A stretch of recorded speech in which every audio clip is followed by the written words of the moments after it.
Whether it be two-wheel drive, four-wheel drive, you know the drill. It does not matter what you drive. You can be drove crazy. But here we are on, it's Bronco night, Kelly, here on All Terrain Nation. What is going on, everybody? Howdy, howdy. Kelly is in real quick because she's like in the battle of with some taxes, and she's got to go pick up some stuff for Super Celebration East. Small businesses are, taxes are fun. But I was able to sneak Kelly up here real quick because we have one special guest on here, and it's not Tim with Overlanding for Fun. It's Miss Nurse AJ. Hey. Hi. Welcome to Kelly. Hello. You. And she. I was gonna say, I see what you're sitting in. That's awesome. I'm sitting in. That's awesome. Congratulations. Thank you. Was Thank this you. actually built on your birthday? You know what? It got pushed. So it was actually built like 3 or 4 days later. So I'm really excited about it. But of course, it's worth it. 1 year, 9 months, and 2 days to the day that I took delivery. But who's counting, right? Oh, exactly. Who's counting? Well, so which one did you get exactly? All right, so I went with the 2-door race red Outer Banks Sasquatch Luxe 2.7 hardtop, obviously, roast cloth interior. Mm-hmm. I did do the modular bumper. Nice. Did I say Sasquatch? Probably. Yeah. I don't know. It's got everything. That's awesome. More than I need. I'm gonna hit a curb. I haven't yet. So. I'm super jealous of that Lux package. I'll just be honest. Oh yeah, no. She wanted to trade for our 4-door. Yes, I did. I don't know that I can, man. No, she wanted Rapid Red. Yeah. I did. I was a Rapid Red original order, and because I got pushed to 22, I went ahead and went with Race Red, and I was very nervous about it, and I was really thinking I wasn't gonna like it, and it's kind of hot. I'm not gonna lie, it's really hot. That's awesome. That is awesome. So, I see a pickup truck next to you there. So, are you bigger than the pickup truck? No, I'm not. So that is my husband's 2021 F-250 Super Duty. Oh, okay. And we're using that to tow. We have a 22-foot Cougar camper by Keystone that we use. Oh, nice. So so that is his vehicle. He just has no real excitement over the Bronco. And what? I know, right? What's wrong with him? So that might change. I think that'll change. Has he drove it yet? Actually, so funny story. When we rolled up to the dealership, my anxiety kicked in. I did not drive this on Saturday. Oh, really? Bless. I was scared to death. I drove how big it was? 2 blocks. Yeah, it's too tall for me. So I let him drive all day Saturday, and it took him about 3 hours to discover it's a turbocharged V6. Mm-hmm. And I'm like, didn't you know that? Like, I know that. Come on. And I'm so he's like, oh, it's kind of fast. I'm like, yeah, it is. Yeah. So That's awesome. Especially being a 2-door, I'm sure it even goes even more. It's kind of like driving a go-kart. it really is. So did you get side steps with this thing? Of course I did. Okay. Of course. I had to. And it's just so intimidating still, huh? Yes, it is. I look like a little hobbit climbing in and out of this thing because I come in at barely 4'11". Right. So this is not an easy car for me to get in and out of. I bet. But it's still exciting though, right? Oh, it's totally exciting. It's totally exciting. Worth the wait? Definitely worth the wait. Especially because you got 2-door. The 2-doors are so hard to come by. Mm-hmm. They are. And I actually saw one today on the highway getting to work. And I haven't seen a 2-door hardtop, I don't think, ever. So, so to see one today in person. And you know what you have that we don't? What's that? 2 extra cup holders. Yes. I do. And Kelly, nobody will probably ever use them. Except for maybe you if you need to put something in cup holders in the back. Well, I've realized that being the little miniature person that I am as a human, that if we go anywhere with friends, I'm getting stuffed in the back seat of my Bronco. Well, so that's gonna happen. Speaking of stuff in the back seat, what's up, Tim? Hey, how you doing? Nurse AJ, I'm going to tell you right now, I am so jealous that you have a garage large enough to park it, an F-250 and a full-size Bronco in. My Lord, I can hardly walk around mine with just the Bronco in it. Oh my goodness. Yeah. Oh. Well, there's a little extra room still if you want to come on over because you don't live far from me. I'm just jealous that you guys have a garage you can actually get in. Ours is so full of stuff you can't even get in it. It's a true story. No. Yeah. A lot of space. Well, we wanted to say, Miss Nurse AJ, we wanted to say congratulations. Yes, we're so excited. Thank you so much, guys. You've been a viewer for ours for a long time, so I wanted to bring you in and let everybody, everybody in the chats, congratulate Miss AJ because this is everyone. It's not just a big deal that she got a Bronco; it's the two-door Bronco. So that took a lot to get with, and so we appreciate you being on here, and we're kind of sad that we missed the dinner we all could have had in Chicago this past year. But no, that would have been great. That would have been great. We'll definitely be up there next year. That's no doubt on that one. Oh, for sure. Then we're getting together, and you guys can stay here. I have extra room. Oh, well, look, so kind. Well, you can park in the garage. Tim, did you hear that? Well, I just have to push the F-250 and get all 3 Broncos in the garage. Yes. There we go. Well, so thank you for being on here, and thank you for moderating and keeping people in line in the chat. Yes. I love it. Thank you so much. All right, we'll see you in a little while. Thanks. See ya. See you in a bit. Okay. Have a good night. Tim, there you go. And Kelly, thank you. Because, guys, Kelly literally could only jump in on that because she's trying to wrap little details of. So I filed our taxes. And now I have to file our franchise and excise tax. So that's what I'm working on now. And I've only done it one other time. So I'm having to go back and look at the form that I did last year to make sure. And I don't think you're going to get to the one place in time to pick up. I'm not. I'm going to have to go to Walmart. That's fine. Mark King. Aww. Dude. You're too kind. I got 99 problems and having a Bronco isn't one. Picked mine up on Thursday. Thanks to Dave and Kelly for the consistent flow of updates and information. We'll see you Wednesday. I cannot wait to see you Wednesday. Absolutely.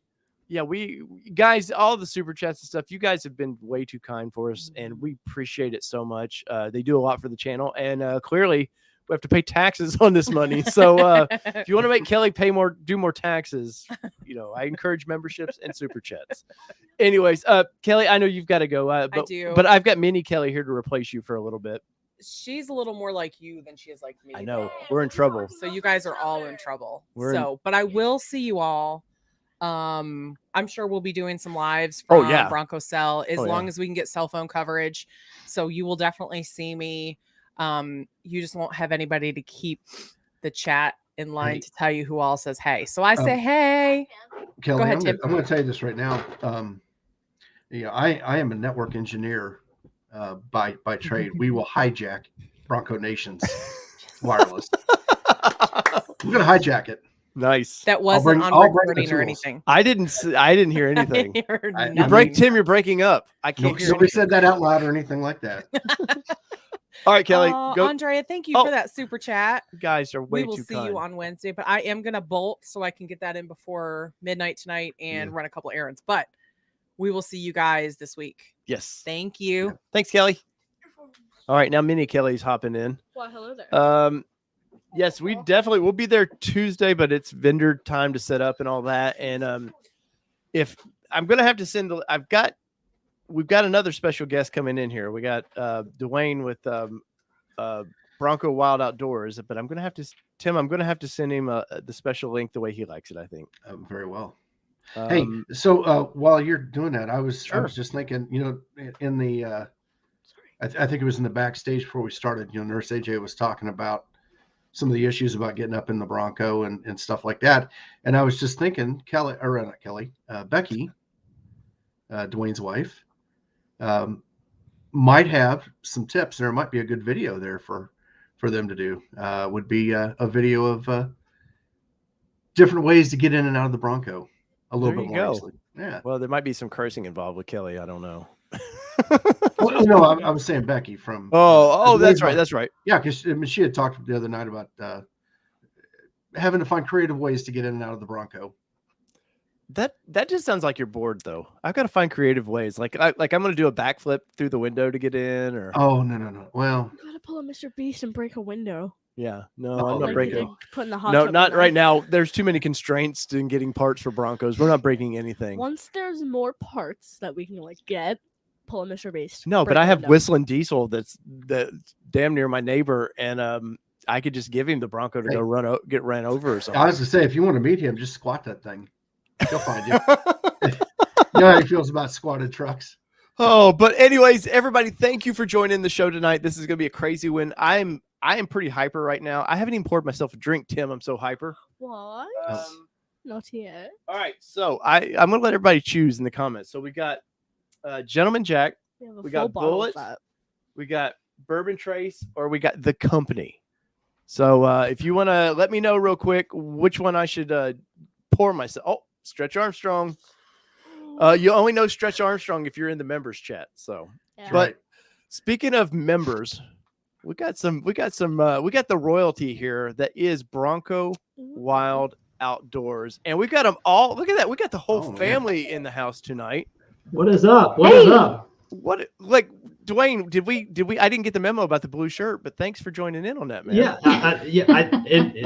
Trust me, we didn't do that on purpose. I figured I didn't have my Bronco sweatshirt, so let's just put on a Mustang one. It's close enough. It's a Ford product. It's about cars. But so, guys, I am super excited about this because I only got to do one day last year for Bronco Supercell. Dwayne or Tim, you haven't been to one yet. Dwayne, you were up for a couple days, right? Actually, we were there 4 days. We were there 4 days. Yeah. Wow. So you're the captain of this, man, really, because you know more about it than probably we all do here.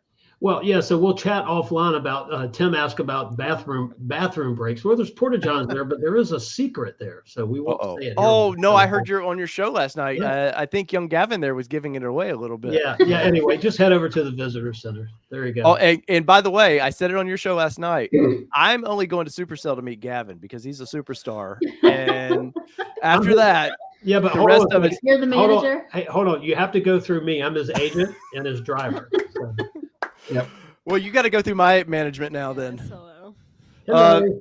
Dwayne, this is my daughter, Sydney. Gavin, this is my we're about the same age. So it's I guess a kid show. I don't know. We got the Nickelodeon colors up, maybe. I don't know. Yeah. We're good. Well, hi, Sydney. How are you? Is Sydney going to Supercell? She is not. Unfortunately, she's got softball, middle school softball. She's in the middle of. Truancy letters kind of suck. So. Yeah, Kelly was late a couple times. So our school sent a truancy letter the other day, and it's like she's not missed school. She's been late a couple of times, but we have a pretty strict school system, I think. So. I've missed in total of like 2 weeks. That's it. Well, that was once for COVID. Oh, other than sickness, trips, total of 2 weeks, and I know people have missed more. Okay. Well, there you go. Anyway, so Dwayne, you were there for 4 days. Tell us a little bit. How did you get there? What led you to this place? I mean, it's not a close trip for you by any means. And you were the first channel I saw putting out content there last year. Yeah, which was funny because it was like my third video of my channel. So welcome aboard, Dave. You're like the OG here on Bronco Wild Outdoors. So I just decided with all the Bronco hype going, we joined Bronco Nation, which, by the way, we got our new swag box today, and they sent us cool stuff. But we had just joined Bronco Nation, and we were starting to get into all the events that were coming up. And Gavin and I said, hey, Gavin, I've seen two at a local dealer. Let's go see them in action. And we really didn't know what to expect. I didn't have the play-by-play what was going to happen. We just knew they were going to be there. And so we went, headed out early, and it was a nice drive. Almost ran us out of gas once. Gavin will never let me live that 0 miles to empty. Yeah, so if someone with Ford is watching this, I may hold the record for running a Ford Explorer after it says 0 miles to empty. I think I did like 5 miles. So nice. But it was pretty cool. So we went, and when we pulled in there, it was amazing. You know, all the early Broncos, late model Broncos, and then of course the most 6 generations, and also sports there that I've ever seen. At that point, I'd only seen 2. And it was cool. And our driver, Kyle, which was very he was energetic. He was energetic as a driver, let me tell you. And then so what was cool for us is we got to see what the Bronco would do, right? Right.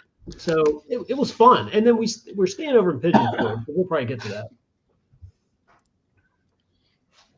Oh, go ahead, Dwayne. Go right ahead. Finish. So we booked a little late, so we couldn't find anywhere right around Townsend there to stay. Everything was booked, so we stayed in Pigeon Forge, which we're staying in the exact same place again. It's predictable. We know it, right? We like it, and Gavin wants to do some other stuff while we're there. So because there's a lot of stuff in Pigeon Forge, at least right where we're staying. Go-karts are the thing there, man. Yeah, I love go-karts. I beat them. You did so badly. What about the roller coasters? I'm not big on that stuff. They're not like real roller coasters. Yeah. Just like, I don't even know what you call them. You see them in Germany all the time, but they go through the trees. They're like self-propelled. Oh, okay. Oh, we've seen those. Oh, the little carts you sit on. Yeah, it looks, I guess, like a roller coaster, but it's not going in major dips or loops or anything. It's not like. So, Dave, on the next Roller Coaster Nation, we'll talk about the highest ones that there are. So to finish your question, we found some really cool restaurants, cool shops, place to go to, and every day we'd go to the event, we'd meet more and more people. It's just a very cool experience, and a lot of nice people. I mean, literally a lot of nice people. And we were calling Becky saying, hey, this place is real. It's legit. I like it. I like being there. I fit in there. So that's why we're going back. Nice, man. But I was watching because it seemed like you were doing some shorts or something there, some of your first stuff. And I remember like you guys were lucky. I went Saturday, so I didn't get to go up the hill. When they took you up there and they were showing you kind of how it rock climbed a little bit because it was raining the rest of the week. And so we didn't get to do that. So, but I was excited that I just got to ride in one. And like you were saying, they were very, very spirited with their driving out on the road. Like they would gun it. And even on that trail, like they let you know what this thing could do real quick. Yeah, it was like some of the time when you're excited and you're going pretty fast, some of the dumbest things will come to mind. And the guy, Kyle was saying, well, what do you think? And I said, it feels like a magic carpet ride in the wild. Like I was expecting to feel every bump that we could see. Mm-hmm. And we were just coasting across there. Nice hat, Tim. And it was just thank you. Coasting. We were just coasting across the small stuff. And of course you would feel the bigger stuff. But even then it was just it was the most amazing ride. And I remember way back in our days of pulling the Pinto through the woods in the F-150, it was, that was a bumpy ride. And this was the turn assist short that I have on my channel was at the top of that hill where you had to make the like 160. Mm-hmm. And, that's the real place you use that. It wasn't like a desert donut because to the right was a pretty steep drop off. Like 200 right. foot drop off. Like 150 feet or so. And so what you didn't want to do is this 10-point turn right next to the edge. It's the perfect place to see how trail turn assist is actually a legit feature. Yeah, no, I was pretty jealous about that, but I will say going there, it did make you go, oh, so I did put money down on something now. Like I do know what I put money down on. So it did help that a little bit. Yeah, it did. I was able to call Becky and say, hey, I didn't screw up. This really is a cool deal. You clearly didn't screw up because you have a couple of them now. If I'm not mistaken, the only videos I saw out of there besides Bronco Nation was Dwayne's and Mitchell's. You didn't see mine? Wow. I saw yours. But... No, you didn't. It's all right, Tim. It's all right. I wasn't even following. See, watch this. See, I can just do this real quick, and Tim can't say a word. Oh man! Actually, perfect. I want you to put me in on the bottom anyway. Yeah. Oh, okay. Okay. Dwayne and them, they were all in line with my camera, and I couldn't see him. Oh, I see. I see. So, and Dave, another thing is we were filming everything that moved. So, like this year, so I accidentally got some really good shots. So this year we're a little more. I guess we have a mission, more selective. We have a mission, so there won't be so much B-roll. Right. Like, I could have a B-roll video for days. So this time we're going to try to really do that content. And I think we're going to interview a couple people there, a couple channels anyway. All Terrain Nation and Overlanding for Fun. I mean, I'm putting you on the spot. We're going to ask you those hard pressing questions. I'm not sure if I'd interviewed that Overlanding for Fun guy. Well, I want to do a channel mashup with Gavin. I want to walk around a few Broncos and me and him discuss these things because that's he's a good co-host or a good host. I'm down. I'm up and down, middle. I don't know. Well, we might be the same height, Gavin. I don't know. Yeah, you're likely the same height. He's 5'8", and I'm like 47. What are you? He's in the like 4'6" or 4s. He's in the 4s. I think I'm 4'7". Well, I don't even remember. How old are I'm going to wear some stacked Vans, so I'll be as tall as Mitchell Watts. Oh, is he that tall? No, yeah, he's like 6'3", right? Oh, really? 5'15". 5'15". Yeah, 5'15". And I think we should do. I think Gavin should take over Mitchell's live stream. Just run up and snatch the microphone from him and take it over. Well, I'll just run through. As his agent, I'll advise him against that because I like Mitchell. He's a cool guy. So Gavin and him can talk about that. I don't know. Gavin does have the TV bug. It started. How old was he when we were in Madeira Beach? And he got to do the news. So a news crew pulled into the ice cream place there, and I went and got my ice cream. When I came out, Gavin's holding the news mic, and the guy has the camera on him. And I'll dig that photo out. I'll post it next time we have a live stream. It was pretty cool. So nice, that's awesome, man. And hold on. Go ahead. Oh, I was just saying. Go ahead, Gavin. Nurse AJ said Gavin is taller than me. So if someone hasn't been to Supercell, and of course I've only been 1 year, there's people that's been year after year after year. It really just is some cool energy there, which I like. A lot of cool places, just some neat stuff in there. I think it's Wares Valley Road. Someone told me it was between the Visitor Center and Pigeon Forge, and that's a nice drive. So real nice drive going through there. Real curvy too. So if you like to drive, it's pretty windy. What you got, Sydney? Let's see. Mitchell would probably hand it over to him willingly. So we're all a year older. We kind of know what to expect. What I'm wanting to know is, do you think that will the 6th gen Bronco be kind of take it over? I've thought about that, Dave. So they're again, early Bronco, late model Bronco. They've been doing this for years. And then all of a sudden here's new people that, are new to the Bronco. And so I'll tell you right now, I have the most respect for the people that's been doing this for years, because when the show was smaller and it's grown, like I really, I really like seeing the early Broncos too. It's where it all began, right? I mean, we're now driving the new version of what Ford brought out in '66. I love this. Mobile Moto says Tim is a network engineer and has the most streaming problems out of all of us. Hey, so there was 33,000 built last year. Obviously, those all aren't coming back to Supercell, but I do expect it kind of to be an unfair balance to the older Broncos. And you have to, like you were saying, you have to give it up to them of like, hey, man, they kept this dream of going a little bit. And, us new Bronco owners, we need to be a little respectful to those older guys that were out there, keeping it alive for us. Absolutely. Like I said, that's why the respect's there for me. Huge. And I can't wait to meet some of them and see some of them. We're looking for an old Bronco grill. Well, wall art. So can you tell me that story? Because I was trying to join your stream last night when you were talking about that. So what was the story behind this grill that you were looking at? So I'm assuming this year it's going to be the same. Is we went there they had the swap meet area, and we went there, and there was somebody that had this grill that was a little too rugged to be put back on a Bronco, but it was perfect for me. That we've taken all kinds of stuff. You really can't see it from this camera angle, but we have an old Pepsi front of a Coca-Cola refrigerator or reach-in cooler front above me here. It's an old rustic sign now. So I'm kind of into all that stuff, but I wanted this grill, and I told Gavin, I was like, we'll get it tomorrow. Let's see what's here today first. And at the end of the day, I decided to get it, and I went back and it was gone. And I was thinking, who's buying this? It's rusted. It's missing a few of the pieces there. You.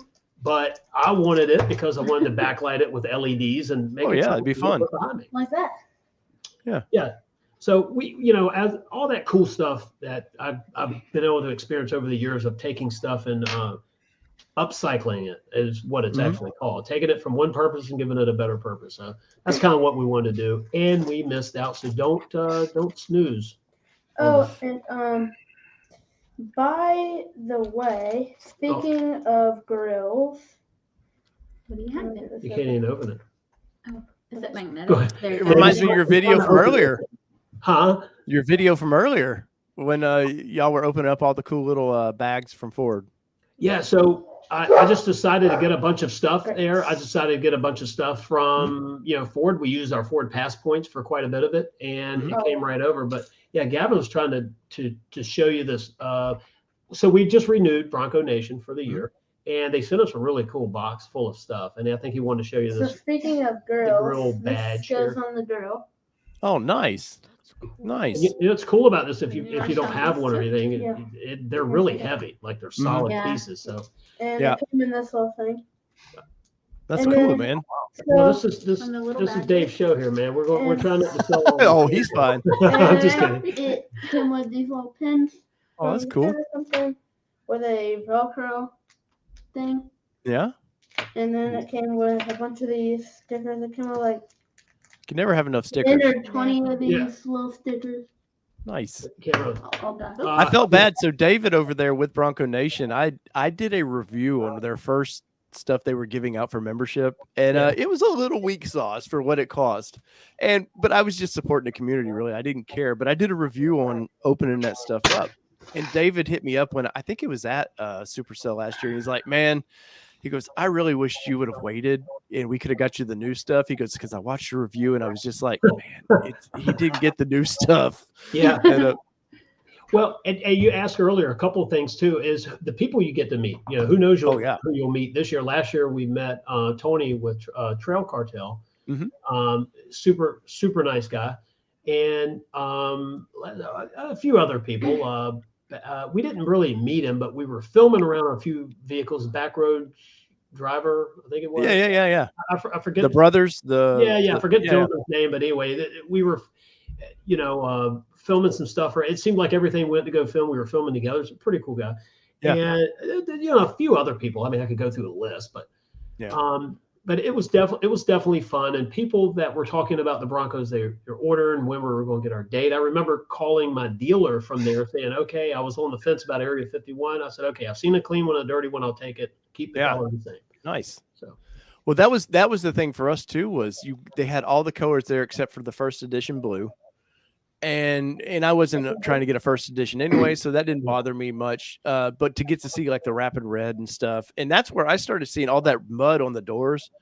And I did a video on it. I was like, "Hey, you guys better protect these doors really quickly if you're going to do that, because they're going to get torn up." And well, now everybody's like, "Oh yeah, I went down a dirt road and now I've got chips in my paint." Yeah, well, it's better than the high tide coming in. So I'll take chips from the door all the time. I feel so bad. I legitimately feel bad. So what happened there? I just saw the pictures of the Bronco underwater. That's all I saw. What exactly happened with that? It was up in Maine. Well, I'm by no means the expert. Dave looks like he might be pulling it up there, but it was there was someone from, I think, at least this is what it said, someone from Jersey. They went up to Bar Harbor, Maine, and some went out and the tide came in and they didn't make it back. Yep. Yeah. Let's pull this. Yeah. So I feel absolutely horrible for the owners for that. So I'm sorry it happened. And it's been out there for at least a day. Yeah, I think they finally got it up. They floated it up. Yeah, they used the bags. Yep, and I like the warning sign that they must have not paid attention to. Oh yeah, look at that. Doesn't I think it's a shade of Bronco orange, isn't it? Yes, that's it's cyber orange. But you can see it there. It was for Wild Track, wasn't it? That's horrible. Oh, that just looks like mud. It's just awful. Yeah, I don't know why. I mean, this looks the worst. Of course, you can see the gasoline kind of floating around the water too. So that's great for the environment. But no, I don't think it was malicious. They weren't obviously trying to of course be dumb. But anyone would ask to. Why would you get a really hard to get vehicle and then just like don't hit it in the water? It's like, not my problem. Well, it's one of those things. I think, like Gavin's trying to say, is you go out somewhere. So if you go to Corolla, if you're headed up to Corova towards the Virginia line, there is a stretch you're supposed to stay off the dunes, but I don't know if there's ever an exception there. I just know I'd go through water before I drive over the dunes because that's a big deal. But it's narrow, but it's not anything like this. I mean, this is. Well, Dwayne, would the snorkel fix this problem? Absolutely. Hey, I have a video. I have with the extension. I have a video coming out that the snorkel is sort of a water deterrent. It's not waterproof. Right. Of course, you know that, but yeah, I think for anyone that needs to know, air boxes have drain holes in them, so it keeps that rush of water from going into the grill, into the air box, through the flap door and into the. So, but yeah, the snorkel's something. I hope, and I think you were saying that maybe they're going to be there, the Everlades. Rumor has it. Okay, I hope so, because I really want to do some video around that. Yeah, I'm really excited to see Raptor and an Everlade. I do think you will see those, and definitely I'm sure you're going to see a Raptor because they had them out at Johnson Valley and stuff. So I have no reason to believe they wouldn't. And that's all I can say about that. Yeah. I really thought the snorkel was so you could submarine your Bronco. Well, of course. Why wouldn't you want to? That, makes sense. But so see, Cindy agrees with me. It makes sense. Hey, there's actually some pretty. So a lot of people, that's right, Cindy. So a lot of people, that's called it's like a modified wedge tail. So there's the Ram Air. Right, with the big cone or the hood at the top that you can spin around, and then there's Vortex, I think it is, like you see on Army trucks, and then there's the wedge tail. Ford actually modified a wedge tail one, so the video it's going to be, I think, in depth about it. It's pretty cool. The more I read about snorkels, I'm like, geez, the guys down under in Australia love them. Yeah, well, I like the fact that you can flip the cover on it. I think that's pretty innovative, but. My only complaint is, and then some people like it, I just don't like how it routes through the mirrors. It doesn't look finished to me that way. But they either you want the mirrors attached to the truck, or you want to do like Jeep and don't have them, and then you can have a little bit better looking snorkel. So it's either or. You either want mirrors or you don't. That's right. Yeah. So and Tim, what happened to the hat? I looked down, it's gone. Oh, I've got a few. I'm just trying them on. You're just. I'm happy. Change. Like every time I look down there, but we need a cowboy hat on Tim. That would complete it. Like, right. And Tim's had some pretty cool pictures and videos with his and you can tell us the radio system that you've added in there. When I saw the dash apart, man, I got a headache. Yeah, that was quite a thing. So yeah, that's a ham radio, and it works in the same general frequency range as GMRS, but it's a different service. Allows me to use a little bit more power, and that one's also digital, so I can connect to digital repeaters that are tied into other repeaters across the internet. So theoretically, I could talk to somebody in Europe while I'm driving down the interstate. So, well, what about you can talk to the space station too, right? From my radio at home, yeah, I can. Wow. Yeah. Tim had his Easter haircuts. What Mobile says. Yeah, I am going to go to the barber tomorrow and get a cut. Specifically. Yeah, I'm not going to East looking look like at this. That, look at that dew on him. I'm not going to East looking like this. It's going to be a lot shorter. You going to get a mohawk? Summer's coming up. I'm not going with either a real big mullet or a mop on my head. He wants a mullet. I'm not. No, I don't know why a mullet. I'm not going to East with a mop on my head, so that's not going to happen. All right. So my son is he's into faux hawks right now. Oh yeah. They're not allowed to get mohawks at school, so faux hawk is. But one thing, Dave, getting back to, and Tim getting back to Supercell, I can't wait to see some of the modifications on the new Broncos. Whether it be just bolt-on stuff, stickers, or if it's outright, full replacement of the chassis. How much engine work's been done? I haven't seen a lot of people messing with the engines on there. Yeah, it's Bronco. Oh, I'm sorry. No, go right ahead. Well, I was just going to comment that I'm in a Facebook Bronco Ladies group. And the modifications they're doing all kinds of stuff. Yeah. Oh yeah. No, they're busy.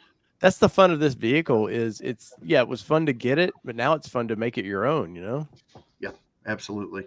So Becky, are you going to get to, is Dwayne going to allow you to modify your Bronco how you want it? Well, because it is mine. They're okay. Yeah, I can mod it out. However, my first thing, I think I'm going to break down and get some of the steps to get in. Yeah, I can see. I found some that I like. No, they're really cool actually. I found some that I like, and they appear to be pretty easy and easy to get on and easy to remove if you need to. Is that those IAB steps? I think so. Yeah, attached to the rock rail. Yeah. I've watched people, they just clamp them on and you just screw the bolt in the back and you're good to go. Yeah, it looks really nice. That's what it seems like. And they look pretty sweet to me. So that's what we'll do. You'll get some and we'll do a video of you putting them on. Yeah. There you go. It's a family affair. That's how it happened in my house. I cover these things for a living and then suddenly my family's all involved. Yeah. I mean, that's really the only thing that I'm interested in right now. We'll see as time moves forward. No cool wheels or anything? No, I'm happy with what I have right now. I like the factory wheels. Yeah, they look I'm really good with them. I'm good with them. I like them. Some of the wheels that I see people putting on there are just, all black, a little bit of spoke design. And I like cool. that beat. I think they're pretty sweet, but the Badlands rims with the beadlock. You mean Sasquatch? Or with the Sasquatch. Yep. Looks really good. It does. I like it. So we're happy with it. We'll do something different with tires. Yeah, when we need them. Yeah. So we'll see. And but bronze looks really good with that color too. Yeah. Yeah, it does. It does. So now I'm good with how it came. Well, so I know my buddy with Lifestyle Off-Road, Dwayne, he actually has the beadlock, the Ford beadlock on his wheels. So if you want to check those out, they'll definitely have those on his rig. Yeah, I definitely want to check it out. And I can't wait to see the bumper on yours. That's going to be there'll be a couple different. I think he's got 2 versions going to be there. And I believe he has a couple that will be for sale there. I'm not saying that to you, Dwayne. I'm just saying anybody else. Hey, remember, I have Lux, and I was watching one of Mitchell's videos about different bumpers, and there was one in particular he was talking about, and that little box that's in the front that has something to do with the crash avoidance warning. Apparently, that's going to be an issue for me, right? Not at all, because they've solved that issue. They have a Ford dealership up there that's put them on a few of theirs. 0 issues. It operates the way it should. And I'll let Luke. You can meet Luke and he can talk about I look forward to it. They haven't moved anything basically. So they've repositioned the front sensors, but as far as that box, no issues at all. Got it. But that's something too. Of course, I did SEMA this year.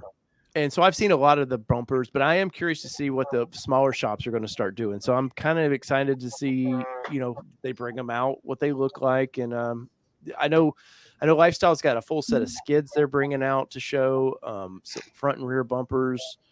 And then, all these companies. And we have a lot of people from the West Coast coming out to this. Wild Horses, I believe, is going to be there, and some of the other Bronco channels will be out there. So it's going to be a fun time, I think, for everybody to kind of get to know each other. Yeah, and Gavin and I are going back to Carlisle here in a month or when is that? It's June, first week of June. Oh, it is June. Okay. And so we were able to see one of Gateway Broncos there. Have you ever seen some of their finished product? Man, I'll tell you what, some of the absolute finest work that I've ever seen on any vehicle. I mean, it was clean. There's a few pictures on my Instagram with it's a light blue custom leather interior. Always selling. I appreciate that. Like, Tim's down there just being quiet. He's probably doing office work or something. Yeah. Well, the fire's going to put me to sleep if I keep looking at it. So that was my job. When I was involved with scouting, and whenever the troop would go out, I always said my job is to guard the fire. And I would sit in the chair and sleep half the day. Best time of the weekend. Well, so as far as what do you guys think we're going to? Bumpers are a given. You're going to see that kind of stuff. What do you all think, Tim? What do you think some of the stranger things we might see? Do you think the ham community's starting to jump in? You're going to see some more people doing radios or? Yeah. So I'm interested to see. One of the things that was kind of difficult, and you and I had this conversation earlier when you were trying to mount your antenna, because the body is aluminum and because the top is removable, whether it's the hard top or the soft top, it doesn't leave a lot of good places to mount an antenna that's functional, and so a lot of people will mount them up against by the A-pillar, which I'm a little concerned about for myself because although the GMRS is 5 watts max, unless you're running on one of the repeater channels, the ham radio, it's 50 watts. I want that antenna as far away from myself as I can. That's why mine's further down by the antenna. So do you put an egg on your dash, and if you see it like starting to bounce around? Yeah, absolutely. So I'm interested to see what other people have done. I haven't seen much online, Instagram or Facebook, and on people putting radios in, but a lot of people have asked me questions about the few pictures that I put out. Yeah. So interested to see that. I think engines, I know somebody's got to be, I'm not gonna say monkeying, but playing with the engine to do some aftermarket stuff. I know there's some upgrade kits, I think some tunes and stuff like that. I don't know how much aftermarket stuff what do you think, Dwayne? Is there much in the way of aftermarket stuff? Well, I mean, I think I don't know. I mean, some tuning stuff but I don't really know, other than mess around with the blow off valve, the atmosphere valve, or oil catch cans. I mean, I guess cold air boxes, stuff like that, I would imagine would be the most popular. By the way, if the Bronco Raptor is there, I would be shocked if we didn't look under the hood and see an oil catch can from the factory on that one, just to I definitely would be curious about that. I know at Easter Jeep Safari, one of the Von Gittner, somebody had the hood open and they started looking at it, and Ford said they could, but the guy that was doing the camera was all over the map, and I was just like, just hold still. I just want to see inside that bay a little bit. Yeah, well, if you look at the specs from Ford, they say it's direct injection only. It's not dual injection. And so with the performance engine, you're going to be putting your foot in it, building a lot of boost and all that. I would expect they want to catch some of that blow by. It's a natural occurring thing. And so, good night, Cole, by the way. And Cole, I was saying good night to Cole. So Cole says if you're a member of ATN, you can get Icon Dynamic wheels and suspension 20% off of wholesale. He says there. So Cole will get us a code or something for that, and we graciously say thank you to helping support the channel. Armstrong says good night, Cole. Yes, if you were in the members chat, you would know what the Stretch Armstrong is about. But oh wait, sorry. Doug says so. Sorry. What is membership? So membership it's $5 a month here on the channel. It's just a way of kind of help supporting what we do. We get a chat. We have a special members only chat that we do 7:20. So before this show, we'll do a special members only. If you're on member for a couple months, you get. I'll have it. We got. Kelly has the stuff she gives away for that stuff as well. So. Oh wait, Tim probably has it. Tim, do you have it there? No, I don't. Sorry. Oh, see, packed in my bag. Man. Come on, jeez, Tim. Packed up, Willie. You're supporting the show there, and you're letting me down. But anyways, she's got lanyards and all kinds of stuff for that. So, but anyways, we appreciate all of our members. Anyways, so Dwayne, you're bringing 2 of them, man. I feel me and Tim just have one to bring. Well, I'm bringing my Jeep as well, but I don't think my Jeep's gonna really be wanted there. Don't just don't even drive that there. Oh, come on. No, it's cool. No, there was a few Jeep. Yeah, he's him. Oh, I know. Yeah, there was a few Jeeps there last year. It was pretty cool that we talked to them and they were like, hey, we just want to see what the hype's about. And I said, what did you think? We said, well, it's real. Yeah. So yeah, driving 2 is fun. Getting Becky there is really fun for us because Gavin and I just had a genuinely cool time last year. Yeah, and I think she's going to really like it. Get away from work for a little bit, especially being an accountant around tax time. So Well, that's a great segue because you get your accountant involved in the modification of vehicles, and it does open up that checkbook, right, Dwayne? Yeah. Well, that's why when you said earlier, am I going to close it down? Am I going to let her? It's more like she's going to let you. Do I have to beg to spend some more money? Yeah. It really is the other way around. No, I totally understand that. Yeah, but I think it's cool having both of them there, and how I really don't know how it's going to be arranged because last year I went as a spectator, and to that last year, so I don't remember ever paying to park.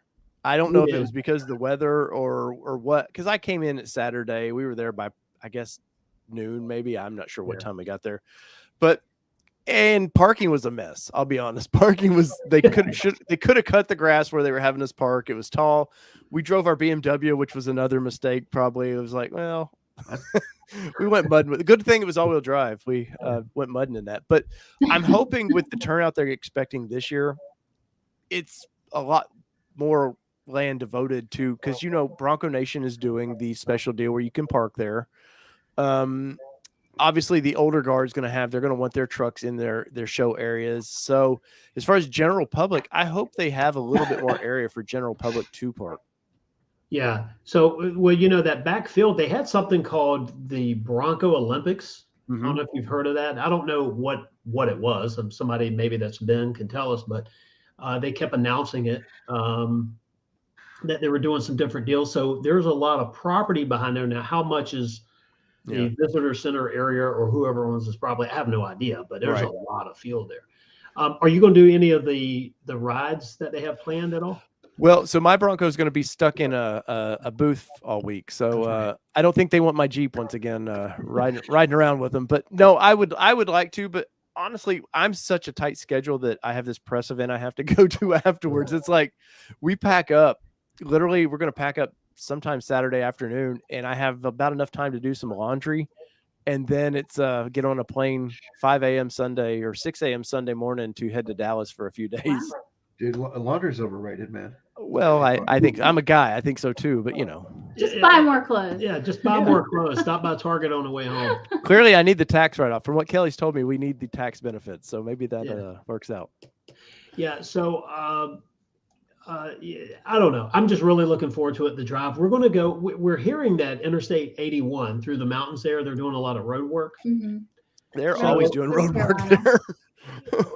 What's that? They're always doing road work over there. Yeah. Well, Kyle, thank you for becoming a member. Oh, sorry. Oh, no, you're fine. Yeah. So I just don't want to get into, the trucks on there and stop traffic, one lane. I don't do all. So we're going to go through North Carolina, and, a little bit different trip. It adds like 15 minutes to the trip. Not a big deal. Yeah. Who cares? Except Gavin. Gavin's going to be like, man, my Nintendo's dead. What's going on? The GoPro's on charge. I have a PS5, but unfortunately I can't bring that. Yeah. See, the cool thing is though, Gavin, with this is there's a plug in the back of that truck that you can charge your. Yeah. Why can't you bring your PS5? See now. Because let's think about this here, Gavin. Let's work this out. Then you have to have the monitor.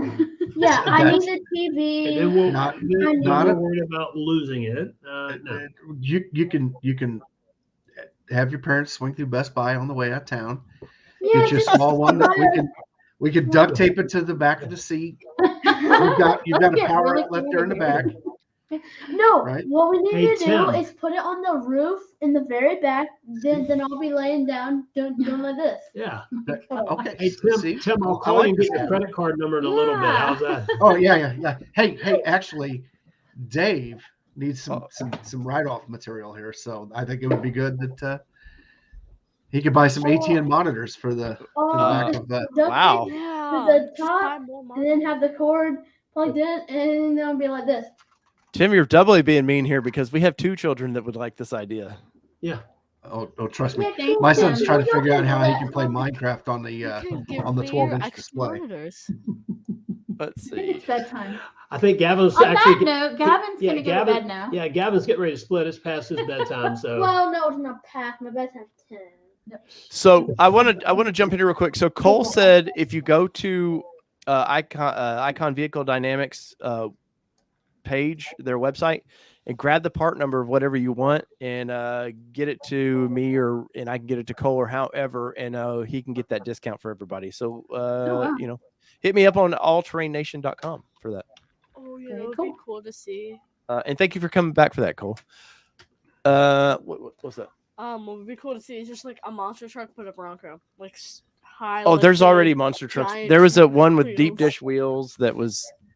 It's been camoed. There could be a pizza themed Bronco that has the rapid red. All right, it's your bedtime. Good night. It'd be cool. Good night, Gavin. Good night. Night, Sydney. Good night, everyone. So you'll see him on. Yep, it's 9:00. See you on Wednesday. No, I have 8 minutes. You gotta go See get you ready. on Bye. Wednesday. I plan on it, Gavin. Definitely. All right. See you. Good night. Good night, everybody. Hey, Mobile Motto, thanks. Yeah, Gavin's wide open. No, that's fun. That's fun. That's fun of your channels. And I challenge everybody in these streams, go see Bronco Wild Outdoors. You do a stream every Sunday. It's a lot of fun. You like breaking down engines. Like I have zero desire to do that. Zero desire to do that. It's not in my wheelhouse. Tim down there, go to his channel, subscribe, and if you want to see a guy pull his hair out, pulling a dash out, I think. I don't think Tim's ever going to do that, but I'll never do that again. I'll be honest, but it wasn't bad. It wasn't bad, but I don't think I'll do that again. Yeah, well, I think it would be fun to tear down say a 2.7 EcoBoost. The problem is you got to get a second gen one somewhere, but tear it down, see what makes them run. Right. See what the differences are. That might be fun. I'm an old school V8 guy, man. I know how to work on those. After that, no. Once the computer's involved, I have zero desire to want to do that. Yeah. So yeah, we talked a few weeks ago about some of the stuff, and it's been kind of quiet with the people posting engine stuff. So that's a good thing. Oh yeah, no, definitely. I'm hoping that Ford has a little more information with their tune coming there because they've been quiet on it. There's been a couple things they've been real quiet on that. I will say the Ford representation that was there last year was horrible. They had a nice display, but the people there didn't know anything. They were just hired help to come in and do that. Bronco Nation seemed to know way more about the vehicle and all the stuff they had than Ford did. But I'm hoping Ford this year with the performance side maybe has a nice rig there. If Raptor's there, people that can kind of start talking about, hey, here's what we've got planned. The new steering that they've got planned for the Raptor that supposedly works with the other ones. Maybe better tie rods. Obviously tunes. And then I want to ask them, Dwayne, I don't know if you've noticed this. Do you remember when we at the launch, it's like, oh, we're going to have all these trail maps. Yeah. They were for free. I've yet to see the first talk of that in over a year. Like, where's those trail maps at? Yeah, I don't know where, and that was a cool feature when I looked at that, and I said, you talked a lot. Yeah, I'm into that. I mean, it'd be cool, and I thought it would be cool to be able to map your experience too. Yeah, hadn't heard a peep about that, so I definitely want to ask somebody there some hard questions. Yeah, and if there's something there with the Haas 3.0, kind of visually see it, look at it. Yes. Of course. If the Bronco Raptor's there, you'll be able to really see that Fox setup that they have. Yeah. Definitely be cool. Yeah, no, that would be nice. Hopefully they do have a wild track with that new suspension in it. Because, I took a lot of heat on that. So I clipped out some Mitchell conversations we had this past week and posted them. And man, I really upset Wild Track Nation out there because, Mitchell, it was like, hey, that's kind of, and he's the salesman. He would know what sells and what doesn't. But he was like, that's kind of a waste of money trim for what you're getting. And man, Wild Track Nation came out and they tore me up a little bit in that chat. Ooh. Yeah. Let's go read those comments. Let's not do that. Yeah, well, yeah. I mean, some of it happened. Hey, real quick, I meant to say this like 10 times and I keep forgetting. Do you think since the manufacturer's there, they played music last year? Mm-hmm. Do you think they'll have these music breaks so that we can film for YouTube? I had the same problem at SEMA, and I was at a GMC booth looking at the new Hummer, and they had Zeppelin, which I love Zeppelin, but you want people to basically advertise these vehicles for you. Well, I can't do it for free, right? I do need some AdSense revenue based on that, and I think that's where old school marketing hasn't came up and understood new school. Social media, they don't get that upsets the process. Oh yeah, and it's hard. We went to the local car show here, sort of a, the local dealers association has a show every year. It's a nice show, a lot of good products there, but the daggone music's playing. So the only thing you can do is shoot video and do B-roll, or if you want to go creative, drop it and then do voiceover. But I kind of like the way we shoot the video. I like talking while I'm there, action. Doing that voiceover stuff always sounds scripted and rehearsed. Yeah. And I've only done that a handful of times, and I do feel like I'm trying to read somebody's story, and it's like it's not story time. Because when you're there, it's part the emotion. And we were talking about advertising at a meeting the other day, and I brought up the Ford and the Ford Bronco. It's one of Later, airplane Mike. Sorry. Oh, that's all right. Hey, Airplane Mike, how's it going? And we were talking, they call it like the sleeper syndrome or the sleeper tactic or whatever. And it's basically where it's the passive reason you want a vehicle. So for Gavin and I, we want to go camping. We want to do a little overlanding, I guess. We want to go to the fishing spots, go wheeling, the places that you can't get to in a regular vehicle. And the Bronco fit all that. And we're talking about what a cool way it was. So, they've got the advertising there, but when you're at a car show, allow people to live that experience through their cameras and talk about it and not have to voice it over. Oh yeah, definitely. I think that's the appeal of YouTube in general is people they want to feel like they're involved in it. They don't, that's why TV's dying. Like scripted TV shows are dying because people they want to know what real life is like. So that's why I think, which was some of the fun of your video. I have the, Go ahead, Tim. That's exactly why I have the fire behind me. It's Tim in real life.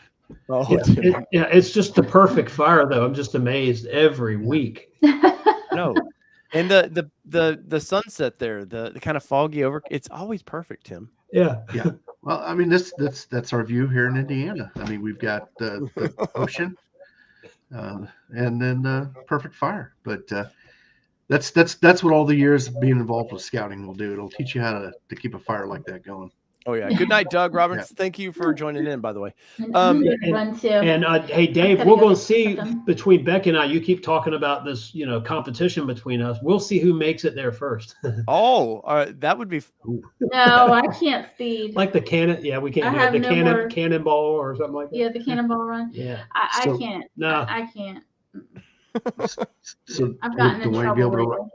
That sounds like a Dwayne ticket. Be able to write off the speeding tickets as a business expense? Let's just say it costs more to get out of one than just to pay it. Yeah. Oh, know that pain. Yes. Yeah.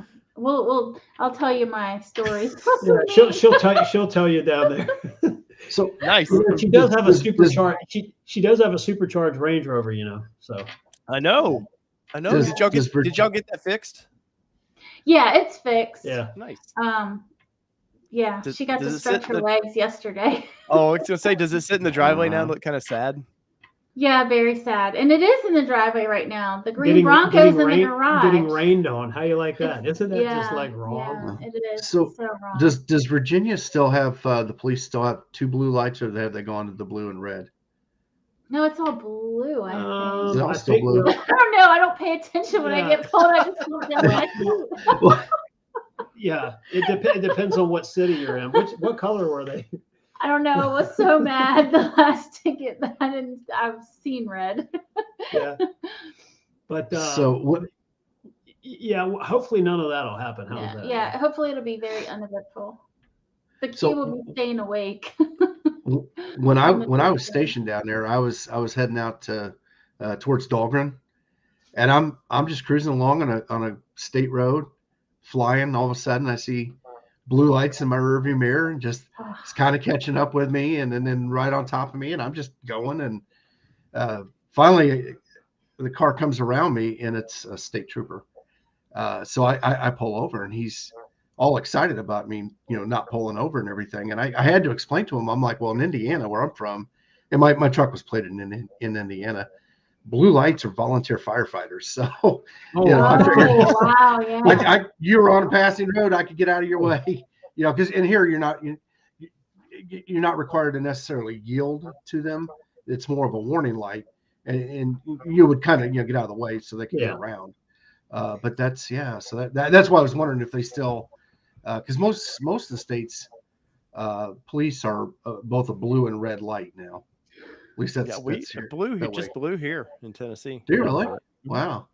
Well, that's an excuse. I'm going to keep that volunteer firefighter. No, hopefully there won't be a next time. Well, my friend in Indiana it was just really an honest mistake. I was not in a familiar place, and I was daydreaming, had no idea the speed limit dropped, and yeah. So there's a place where it goes 55, 45, 35, all within a half a block, right? So yeah. Tim, they're asking, are you going to bring the fire with you?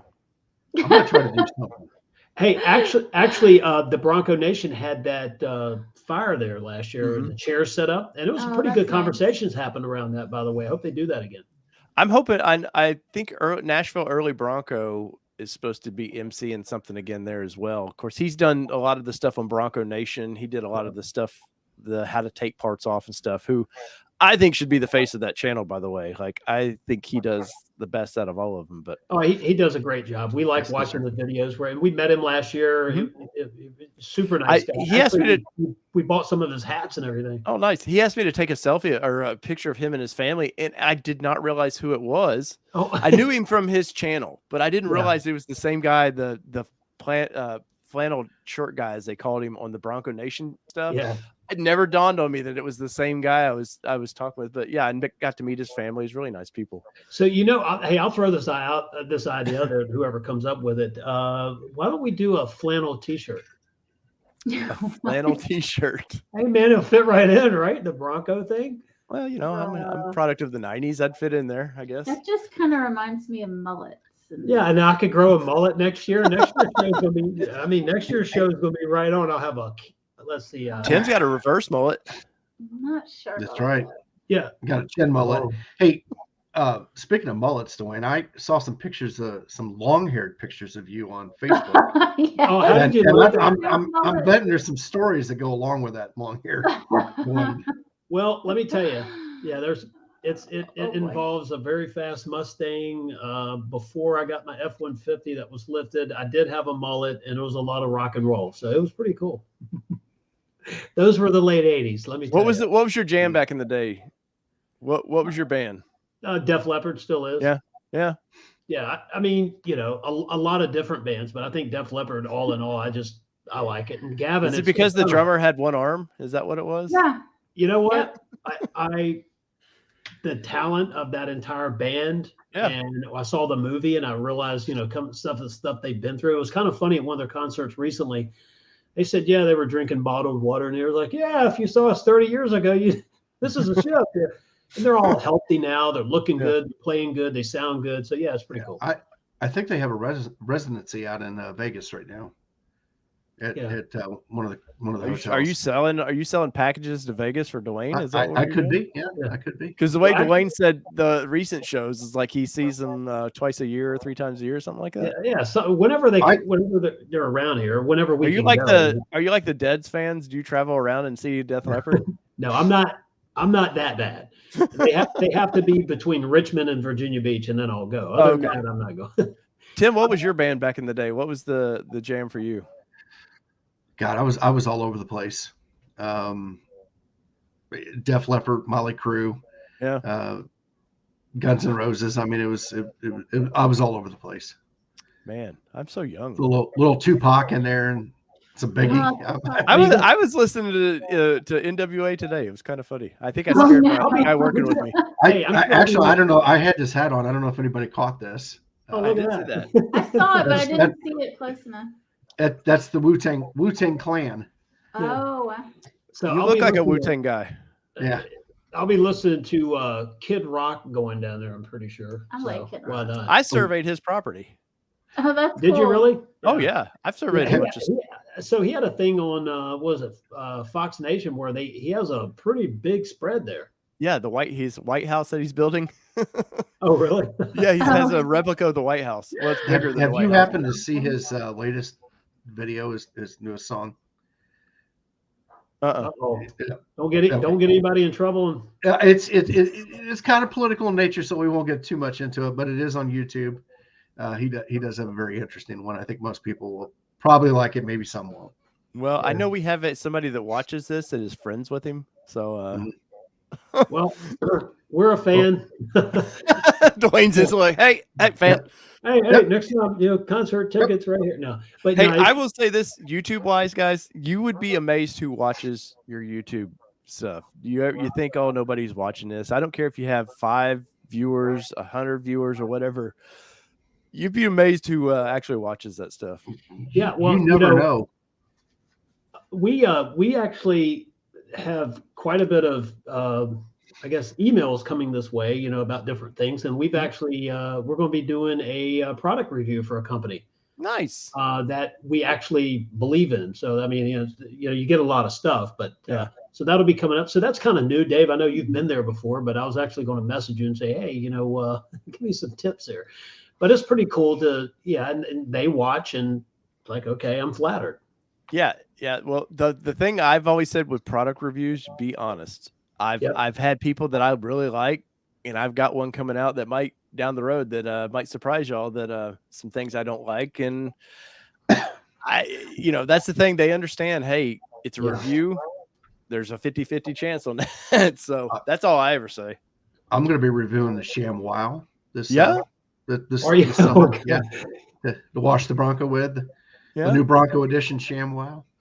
That's another video. The guy that did the pitch for that's something else. Go to YouTube and watch. That'll have you in stitches. Oh yeah. Was his name Vince? I think it is. Because he did the slap chop too. That's it. There's a great familiar with that one. I don't remember slap chop hip hop type video. Well, I keep getting hit. EDM. I keep getting hit up from this company called the Shake Weight. I don't know what it's about. It's very strange. They keep asking me to do reviews on it. I'm one like, of the fitness weights that you put. I'm playing. Yeah, I was gonna say for real. Yeah. Sorry, so I'm Becky tired. was saying, she's I'm like, tired. really? What? Yeah. Sorry, Becky. Smart ass here. Sorry. So, if there's any bourbon distillers out there that are looking for yes. I'm all about that. But the really cool thing is you get some of these products that come in, you want to be able to review it for your channel, especially when there's relevancy, I guess, with the Bronco and the off-roading. So, Gavin and I with our channel, we're going through the growing pains right now. And so we're going to start doing more of the outdoor stuff, the action, because, hey, guess what? It's starting to finally warm up here in Eastern Virginia. So. Maybe if it would quit raining, that would be really awesome. And Dwayne, honestly, I'm kind of the same way. I mean, that is, I think, where it's at. It's you could talk about videos and those have their place. I mean, not videos, but products and stuff. Yep. But I think people really, like Dave was saying, I gravitated to YouTube during the pandemic because it was an opportunity for me to get out, to enjoy the outdoors from my home, or people doing deep sea fishing, stuff that I liked, and that at least kept me in a happy spot, and so that's really one of the drives for my YouTube channel was to do that, to be able to get out, document it, do it with my son, my 9-year-old son, and my family, go camping and have a good time, and we're really going to focus on that this year. So. Well, I can't wait to see the comments. First time we go camping, all the stuff I did wrong. That's going to be man. We went camping. Kelly was pregnant with my daughter, and she was like 8.5 months pregnant with my daughter, and we went camping. Well, no, it was just my daughter, just mine. Okay, just your daughter. For tax reasons, Tim, I have to say it's only my daughter. Hey, I know it's Kelly's Bronco, but that's right, my daughter. Unless she gets in trouble. But I have a picture somewhere of Kelly brought this air mattress, and we have this big 8-person tent, anyways. And I went to do something. I came back. She had sheets on the air mattress. She had a comforter on the air mattress. There was pillows. I swear there was end tables. I was like. Oh.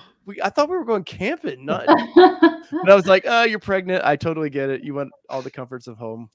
And then the air mattress leaked all night, and we ended up on the ground anyways.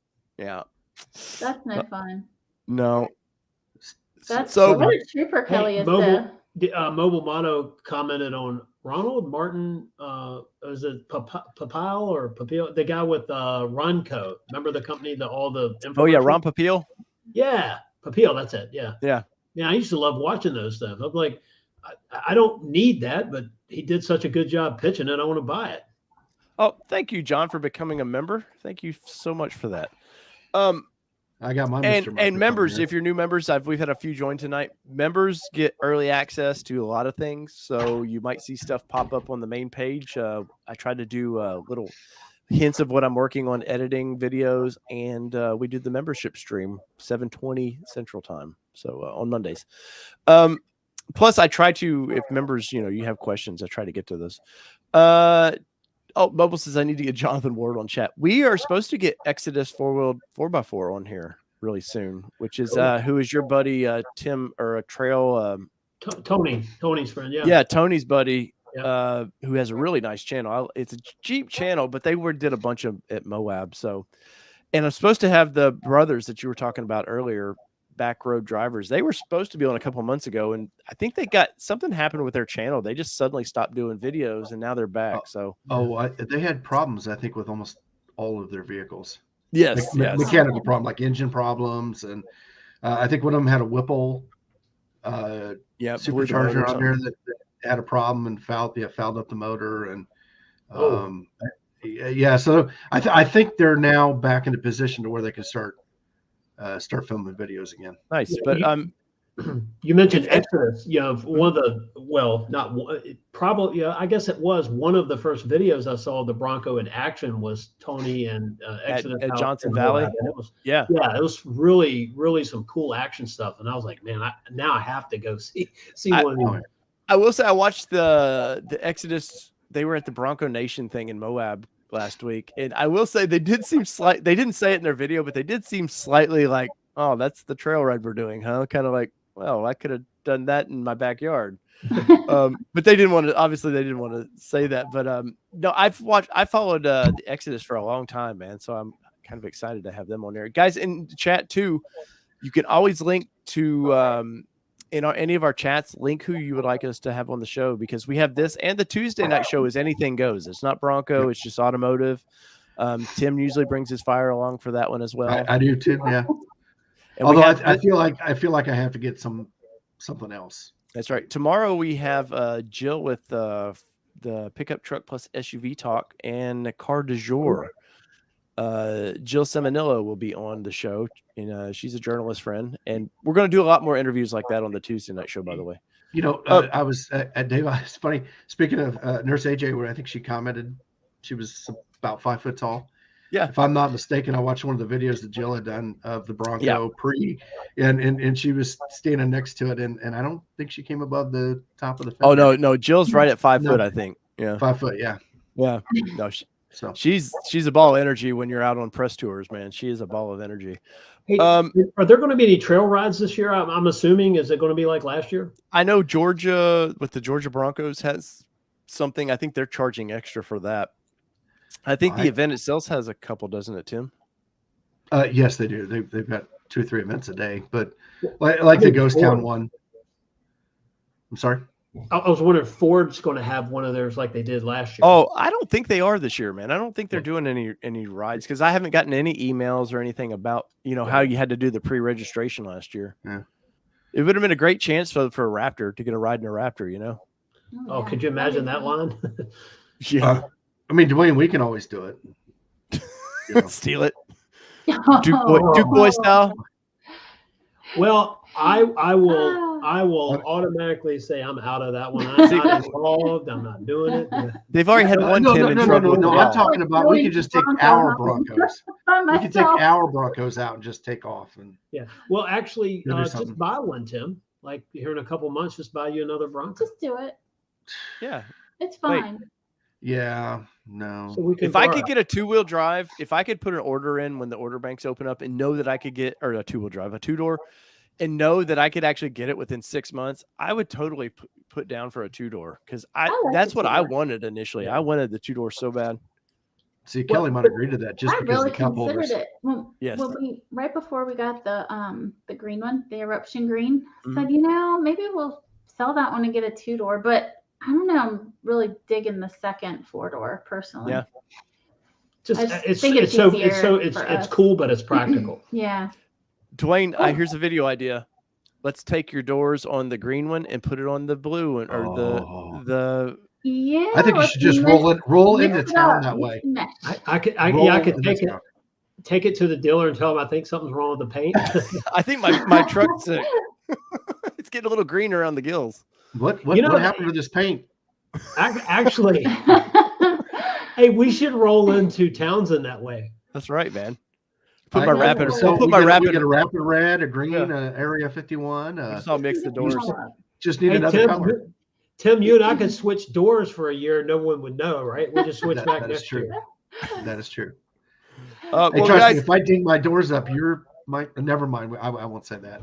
See, the pavement in knows. Look at that. He's like a 2-door Jackie Daytona. Of course. I'm wearing my Jackie Daytona shirt at the event, by the way. So get one of those. So Tim, when are you going to roll into the event? So our goal is to get out of here around 9 o'clock. We got to drop the kids off at school, and then probably head south around 9. So it's about a 6-hour drive for us. So you're leaving out tomorrow then? Oh, no. I'm sorry, Wednesday. Okay. Yeah, Wednesday. Dwayne, what about you guys? 2 a.m. Wednesday morning. Oh man, that's commitment.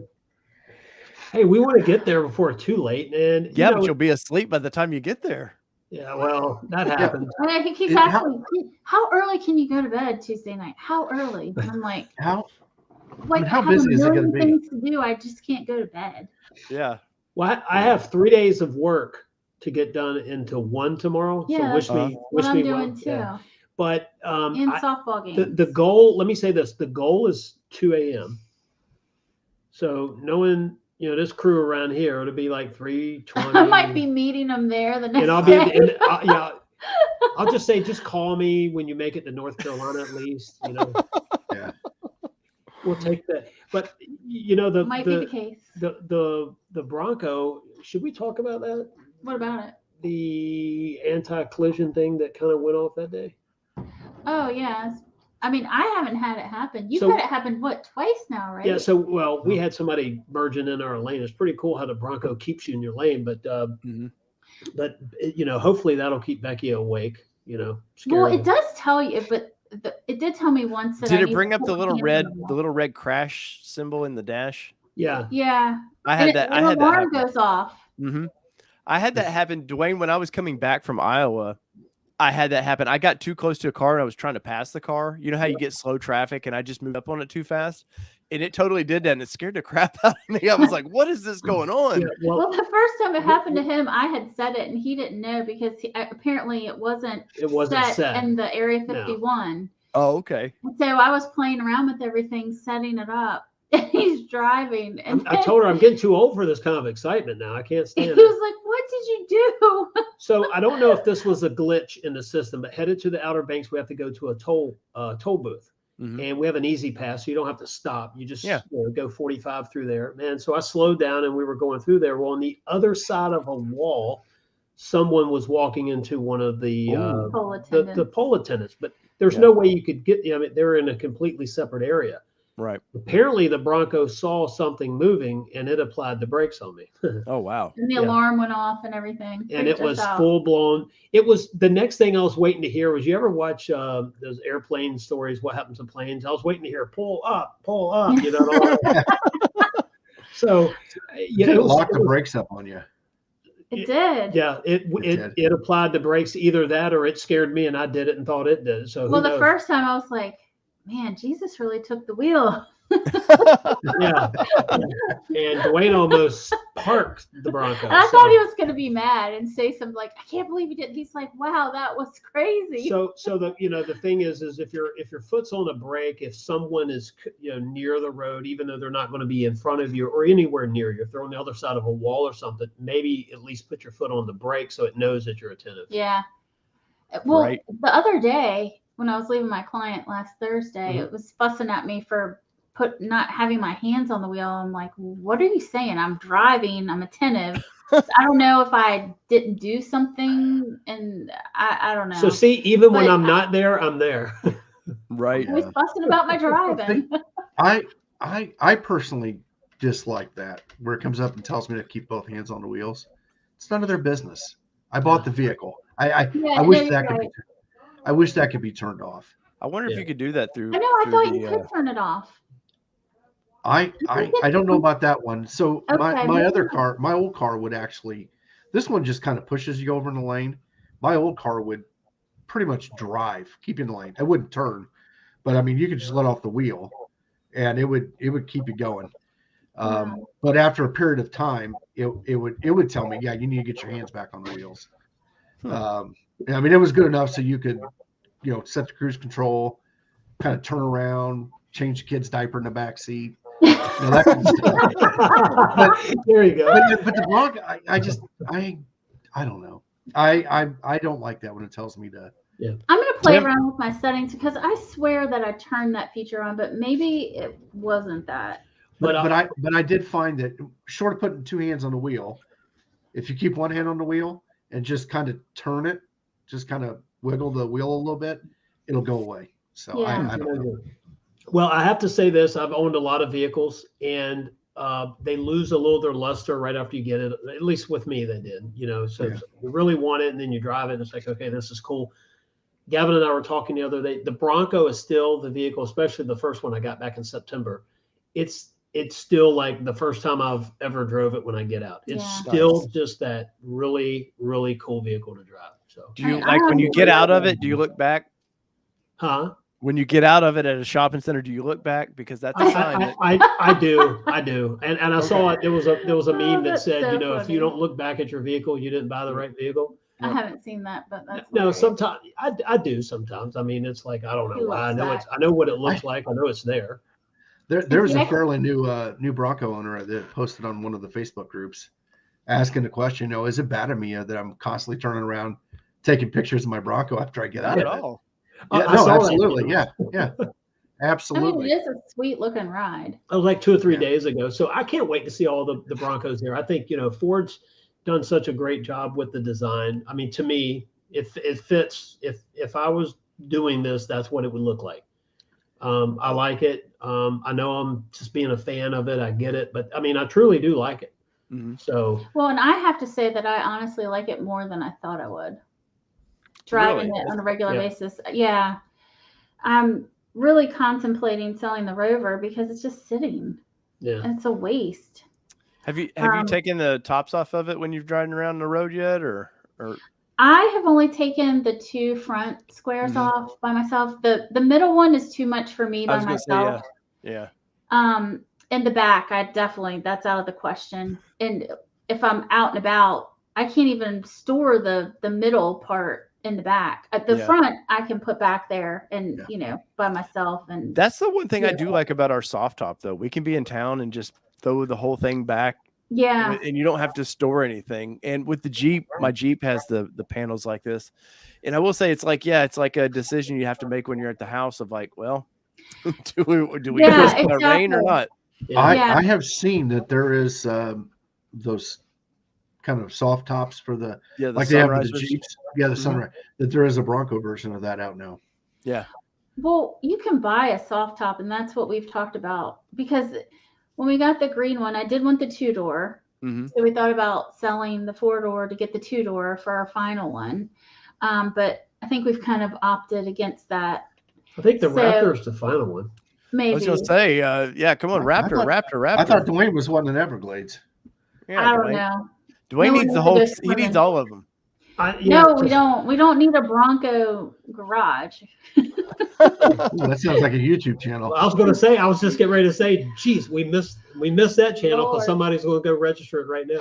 But I want a soft top for the summer because that is the one dislike I have is I cannot get the top off easy enough by myself. And I like to be able to do what I want on the fly and then not have to say, honey, can you please help me take the top off? Or, right. I like to be independent with stuff like that. So the last time she did that, she came home and came in casually saying, hey, you help me put the tops on. And I heard thunder in the background. I was like, can we go outside in a hurry? Right. I said just take the tops off, drive it around, park it in the garage, take the Range Rover when it's going to be a bad day.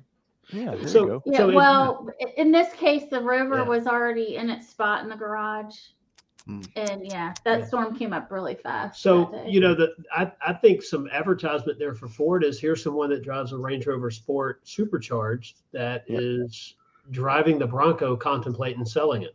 Yeah, but then it's like you get that crowd that's like they want these things to be Land Rovers or Range Rovers, with the big tops and YouTube Car Spotters Guide. Welcome in, man, and thank you for being a member for 3 months. Cigar Texan has been a member for 5 months. Look at that, man. Wow. Thank you. Thank you. Wow. For some reason, it doesn't pop up on this screen, but it pops up on YouTube screen. So had to acknowledge that. So yeah, that is a thing though. There is a segment of this, and even in Jeep, that would like these things to be something they're not. These things are not quiet vehicles. They're not intended to be quiet vehicles. I mean, you can get. I'm assuming you guys got the higher package, so he's got the sound deadening in the engine bay and all that. Yep. But they're not supposed to be Range Rovers. And I do see a lot of people are like, oh no, they need to really plush this thing out. And it's like, no. Yeah, but I don't know. No. I would expect people buying a Bronco to kind of realize that they're not buying a quiet car. Yeah. It's not engine noise. It's very quiet, but I'm talking about inside of the cab and that super smooth ride. And I guess I was pleasantly surprised with it because I was expecting a more rugged feel. But honestly, it handles pretty amazing. No, they drive great. And I added wheel spacers to mine this week, and I forget what size they were, inch and a half, something like that. Are they aluminum or are they that composite? No, they're aluminum. Okay, good deal. And they're hub centric. They're what you want. They're exactly what you want. Definitely hub centric. Yep. Yeah, and man, you can actually tell slight difference in the steering of it. It's a little more go-karty a little bit. It's kind of fun. Really? YouTube Car Spotters Guide.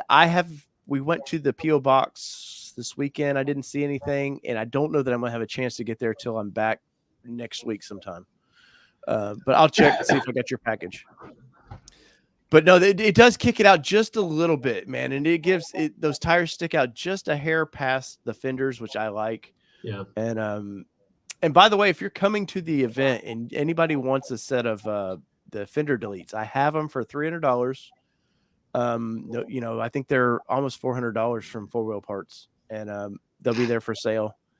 So I don't want to take them home. I'll just say that.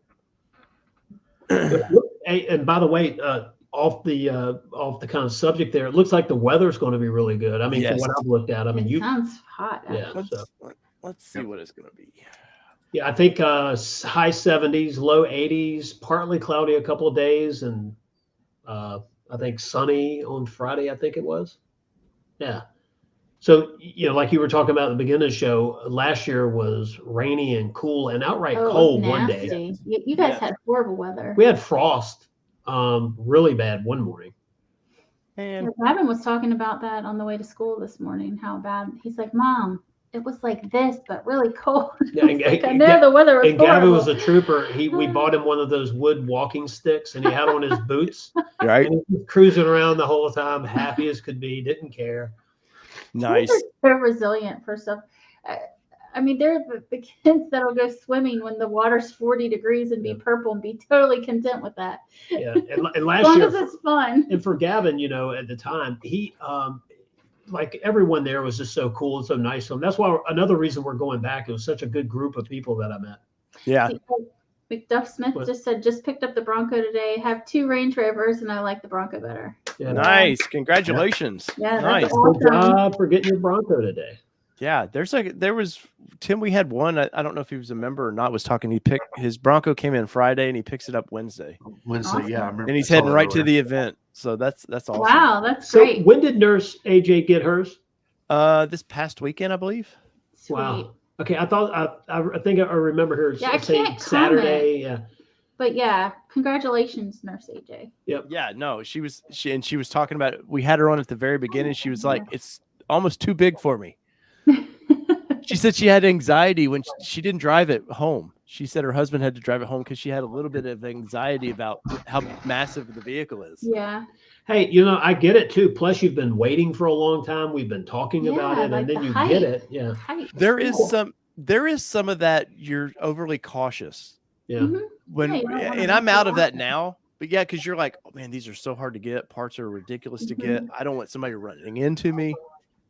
Yeah, I know. Well, I've converted mine to everyday use now. I put my horse stuff in the back, saddles and saddle pads and my boots. And Dwayne's always opening and going, "Oh my gosh, look at all the horse hair!" Yeah, what are you doing? And so one of her barn buddies, they both want to see how many bales of hay they can cram in one. I was like, no. When we have some nice weather, that's what we're doing. We're going to see how many bales of hay we can. Tim, I need some help. What should I do in this case? Oof, God, I don't know. I'm just kind of curious. Has it already started to smell like a little horse poo in there? No, with all the tack and everything. It does have horse aroma, but not anything negative. It's all good. Well, at next year's Supercell, we'll sell air fresheners unique for her. Yeah. Horse sweat. It's more like horse sweat. Yeah. That's great. It's a badge of honor. Bronco, horse, barn life, horse sweat. I mean, seriously. That's interesting. In the gun community, Hoppies number 9 is a cleaning solvent that has been around forever. Yeah. They actually made those like pine tree air fresheners with that scent for cars. I don't think you can get them anymore, but they had marketed those for a few years. So Dave, if you don't, that's what you're gonna have to do is little horses with a horse sweat aroma. Yeah, well, Becky will start her channel Barn Nation or Horse Nation or something like that. There you go. Horses and how many different smells are at the barn, but no, she has fun, so we'll get to. But it is kind of cool. He just likes to razz me when you open the back of the Bronco to see the saddle there. It's kind of fitting. Well, it is. It's a Bronco. It's a fucking horse. That's right. It's supposed to have horse stuff in it. Yeah. And that was bucking with a B, by the way. Do you guys have a horse trailer? No, we don't have a trailer. I currently right now do not have my own horse. I sold mine. And then I bought another one the same time he got his Area 51 Bronco, but that didn't work out. So I took him back. So I'm horseless. I'm riding everybody else's. Okay. Dwayne, you bought two Broncos. You brought 2 Broncos and you can't get your wife a horse, man. Come on. Oh, I could get her a horse. Let me tell you, this is worse than buying vehicles. Horse market right now. Sorry, honey, I didn't mean to talk over you. For what we paid for the Bronco, I could expect to easily drop on a horse. Oh, I bet. And not like an Olympic winner either. Okay. You could ride it out to Indiana and Tim would bolt a radio to it.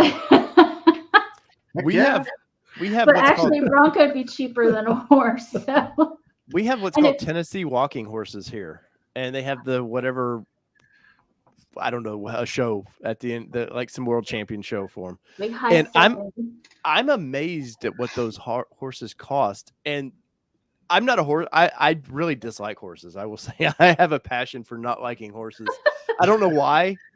I don't know if as a kid some horse looked at me wrong or something, but I'm amazed what people will put into a horse. Like, it's ridiculous. And then when the economy crashed, they were still doing these big horse shows. And if you did not lock your horse trailer up, you would come out of the show and there would be horses sitting in that trailer where people just couldn't afford to take care of them. Wow. Really? I know plenty of farmers that found extra horses in their fields. Yeah. So where we used to keep our horse right down the street, they have this big farm and it's like a diamond in the rough. It's right in the suburbs. It's a 20-acre farm. Oh, I dream of that in a neighborhood. We loved it there. But anyways, she would just wake up in the morning and have horses there that people just left because they couldn't take care of them. Johnny with Johnny's Car Care and Review said get a Who is in the chat. They're cheaper. Yeah, but then you have to pay to import them. And by the way, how do you tag a horse? Look, I've thought this thing through. Just stamp an American flag instead of the Acadian maple leaf on it. Right? So when we went to the Outer Banks, we were hoping to show them some wild horses down there, but that day they were a little. And it's so funny because the last 2 times we've seen zilch. Yeah. Oh well, maybe next time. Sometimes just don't see anything. That's all right. Well, so speaking of horses, are you guys obviously you're going as a little vacation too? Tim, how long are you going to be there? We'll be there through Sunday morning. Oh, okay. Oh wow. Yeah, we'll head back Sunday morning. Well, and there's a lot to do in that area too. So if you're kind of skeptical about going to this event, it's not just Broncos. Townsend's a small town, but you're in between Knoxville and basically Gatlinburg, Sevierville. Gatlinburg. So if you want to get married, there's lots to do in Gatlinburg. or you want really good pancakes. If Sevierville, if you want to ride go-karts and all the fun stuff like that, lots of entertainment there. And Knoxville, well, it's Knoxville. And so it's I'm actually looking for a hole in the wall, a recommendation for a hole in the wall barbecue joint. Oh. Not something commercial. Yeah. Just good old hole in the wall barbecue joint. You're in a good spot for it, Tim. You really are. Did they have the one restaurant that you were talking about? So yeah, I'm not going to advertise again for free on Dave's show, but my favorite restaurant there. Yeah, they have good ribs, by the way. What was it? Yeah, you've said that place many times on the show. What was that place? The Local Goat. Yeah. And the place, the service, it's one of the few places where some places the service is no good and the food's okay, or the food's terrible and the service is great. This place has great service, great food.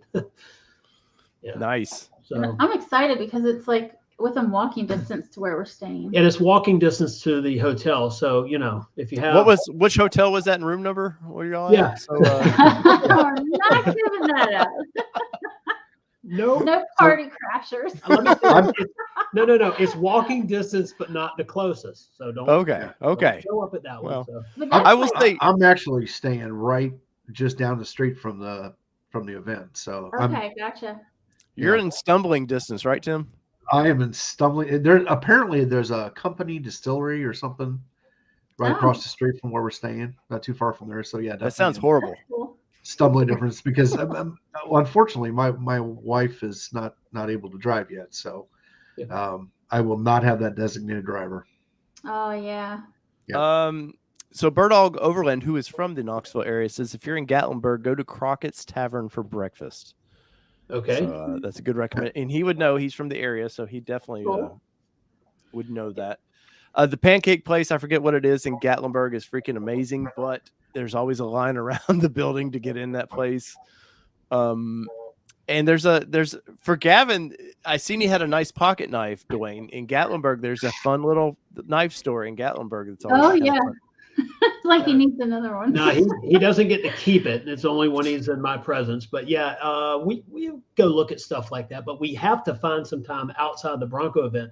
And I think, did I read right? The gates close at 6. I think so. Yeah. Yeah. 10. So I thought it was 10 o'clock. Wait. I'm not hanging out till 10 each night. Well, I think it was the no. It's. I guess if you're there, technically it's open till 10, but the exit gates closed at 6 is what I thought I read. Yeah, John says it's the Pancake Pantry is the place there. There you go.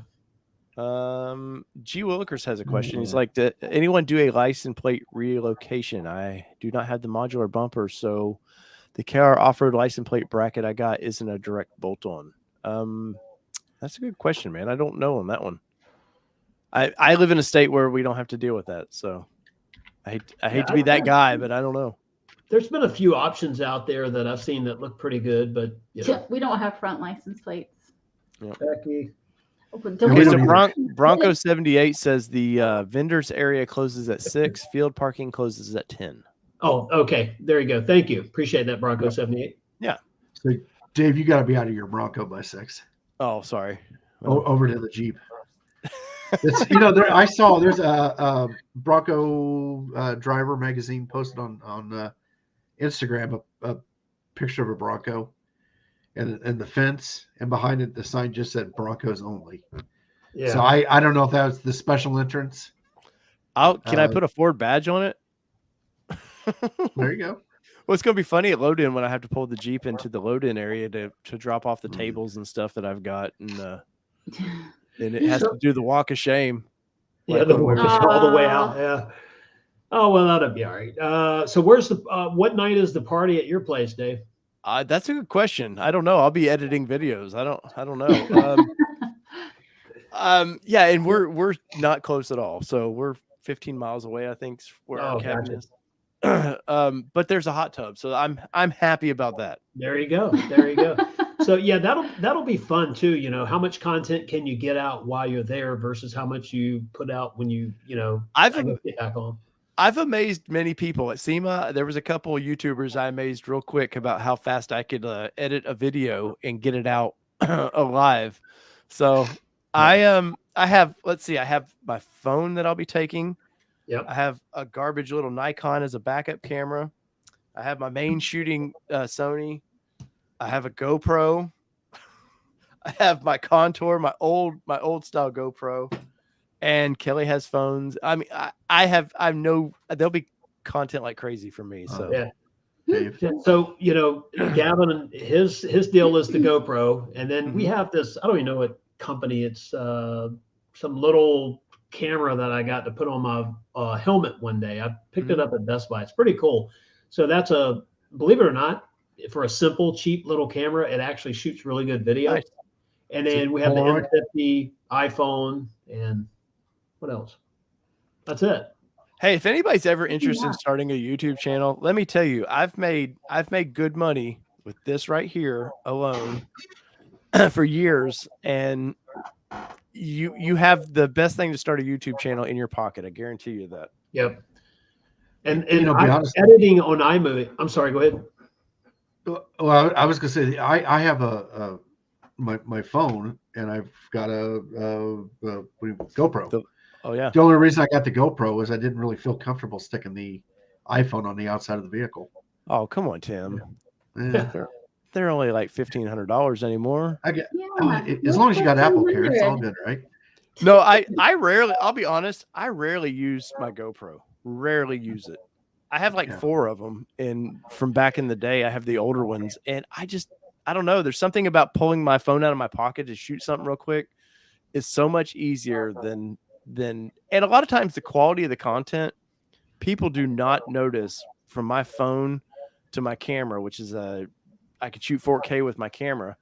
And Doug DeMuro, I don't know if any of y'all watch him. He's talked about that. He'll shoot his main shots with a nice camera, and anything you see inside the car itself is all his iPhone. And he says people will get so mad, they'll ask him, "Hey, what are you shooting with? It looks really good." And when he says it's my iPhone, they're like all upset about it. Like, why is it not the expensive camera? And you're like, did you notice any difference? Yeah. So and that's interesting. I've looked at some videos, and so a lot of times when you're shooting yourself, you want to shoot, with the screen back at you, so you make sure you're in frame. But the better camera is actually the back cameras. Oh yeah. And you can actually get some of those digital effects where they blur out the background and stuff, and they actually make it look like like you're on a beach with a fire. No, but I mean, like it's the focus is infinite. Bye, Becky. We'll see y'all in a couple days. See you. But with these other cameras, they can fake the. Dwayne's studio is not exit friendly. No, I think I'm trapped. No, you ought to see where. Yeah. Oh my God. That's just Dwayne add on. Crash, I'll be okay. Dwayne add on. It's more reason to add on, right? There you go. No, actually, so I'm in a pretty big room in here, and we're doing a new studio on the other side, and it's going to be more user friendly. Nice. All right, Tim. Sorry, I didn't mean to interrupt your story. All right, go ahead, Tim. Sorry. Oh, so with the digital, the 3 cameras in the back, they can do the depth and give you the blur, so it looks like things are in focus, out of focus, field of focus. I think is what it is. But I don't know. I'm trying to find. I've seen them, but like a camera mount that you can put a mirror that goes up and down, so you can actually see your display while you're shooting using the front cameras. And that's the thing that's what I like about the GoPro is it's got the small display, so at least you can see what's in center frame. Well, see, mine's an 8, so I don't have the cool front display. I need to upgrade to the 10, but.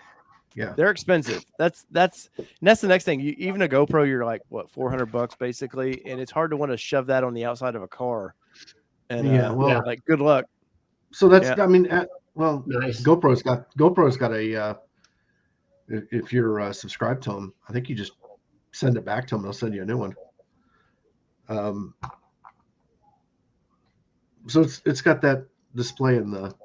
Johnny, join in the conversation. You know where the link's at. Johnny, get your butt in here. Yeah, it was nice when I met Johnny there. You get to see how he shoots his video and how we shoot ours, and that's the other thing when you're there. You get to see how other people are doing. Getting their shots, right? Oh yeah, yeah. Well, and I hope there's more than just us that's there that's doing YouTube videos. I'm pretty sure everybody with a phone is out. The last one I was at, Tim, everybody that had a phone thought they were on YouTube. Like, I'd never seen half the footage, but everybody was shooting themselves talking about a Bronco. Yeah, there you go. I'd like to see some more, older ones. I haven't seen much in the way of older Bronco videos on YouTube, so I appreciate those too. Right. Oh no, definitely. But Johnny, if you've heard this, you know where to find the link. Join in on this fun. Yeah, it's in Dwayne's email. Just log into Dwayne's email. Just log into Dwayne's email. So I'm pretty pumped. This year we'll be a vendor at this thing, man, and I'm gonna have shirts and stuff like that to sell. But just getting to meet like kind of, I won't say our fans. I'm just gonna say our friends out there. What's up, Terrence Mooney? You were in earlier, and I think we missed you.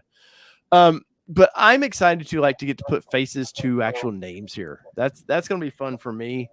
So you guys, we have a booth there. I don't know where exactly it is, the planning of it yet, but definitely if you see me, say hi. Definitely. I'm sure you guys are the same way, right? Oh yeah. Go ahead. Absolutely. I was gonna say absolutely, and I plan on walking around. With Bronco Nation, Ford is going to have an area for just the Gen 6s. So I'm going to park in there. And so either you'll find me with over by Dave's area or in with the Gen 6s. I'm kind of curious to see how many are going to show up though. Sorry, Tim. Matt, I do believe we have some 3X shirts, by the way. So, yeah, no, I'm pumped to meet people. Dwayne, I mean, you and Gavin are celebrities here in your own right. Gavin's got to be pumped, right? Because he's a little name now. He's not the kid just with his GoPro out there shooting. People know, like from your channel, they know you guys now. Yeah, well, the coolest thing for Gavin was when we went to Carlisle last year. We had a few videos out from Supercell, and we went up there. It was like a month later, and there was several people that came up and said, "Hey, I watch you guys." And Gavin was smiling ear to ear, and he told me, he said, it's really cool when you actually get to see people that watch your video. And he was so humbled by it all. Right. And so nice. That's his best. So he's definitely grounded. He likes it. As we start to do different stuff and as he gets older, we can do crazier stuff. And he's really looking forward to meeting everyone for sure. Nice. I really do want to do a video. I want to do a little walk around the event with him and have him on my channel, because I think that'd be fun. Where you at, Johnny? Come on, buddy. Johnny. He said he was in bed. I hope he doesn't show up in flannel pajamas. But him and the dog. Flannel pajamas. There you go. Yeah. He said, I'll get out of bed and see what I can do. He's getting out of bed, everybody. Uh-oh. Ladies and gentlemen, yes. Yes. Johnny is getting out of bed. That's how nice Canadians are. Canadians like, hey, man, I was asleep, but my phone rang. It buzzed and said, hey, All Terrain Nation's live. I'm going to check him out. And then he's like, you're like goad him into, hey, Johnny, come be on the show. And he's like, I'm in bed, but let's be right there. Yeah. Somewhere I bet he mumbled, it is fine, too. I bet he did. No, he probably said sorry. Yeah. Tim, I haven't seen those shirts out yet. I keep talking to him about that. Oh yeah. I hope he does. I will definitely buy it if he does. I'm still missing a spot for my headshot of Johnny to be back here. Yeah. So I'll tell everybody while we're waiting on him to show up. It was pretty cool. We got to meet down in the Outer Banks, and I'll tell you, man, he's just as cool in person as he is on YouTube. Nice guy. Yeah.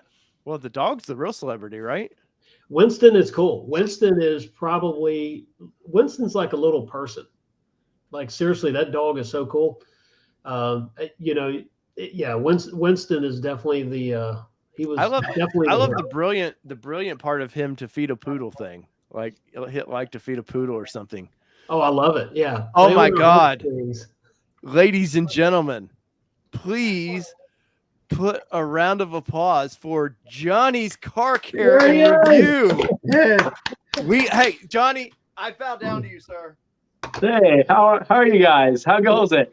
We're a little disappointed you're not in flannel in like some old timers get up for bed time. I had to get out of my pajamas to get on the show. I was in my jammies. I had to ask the wife if I was allowed. I was like, hey, hon, it's pretty late. Am I allowed to go join on the show? She's like, yeah, go on. Go have fun.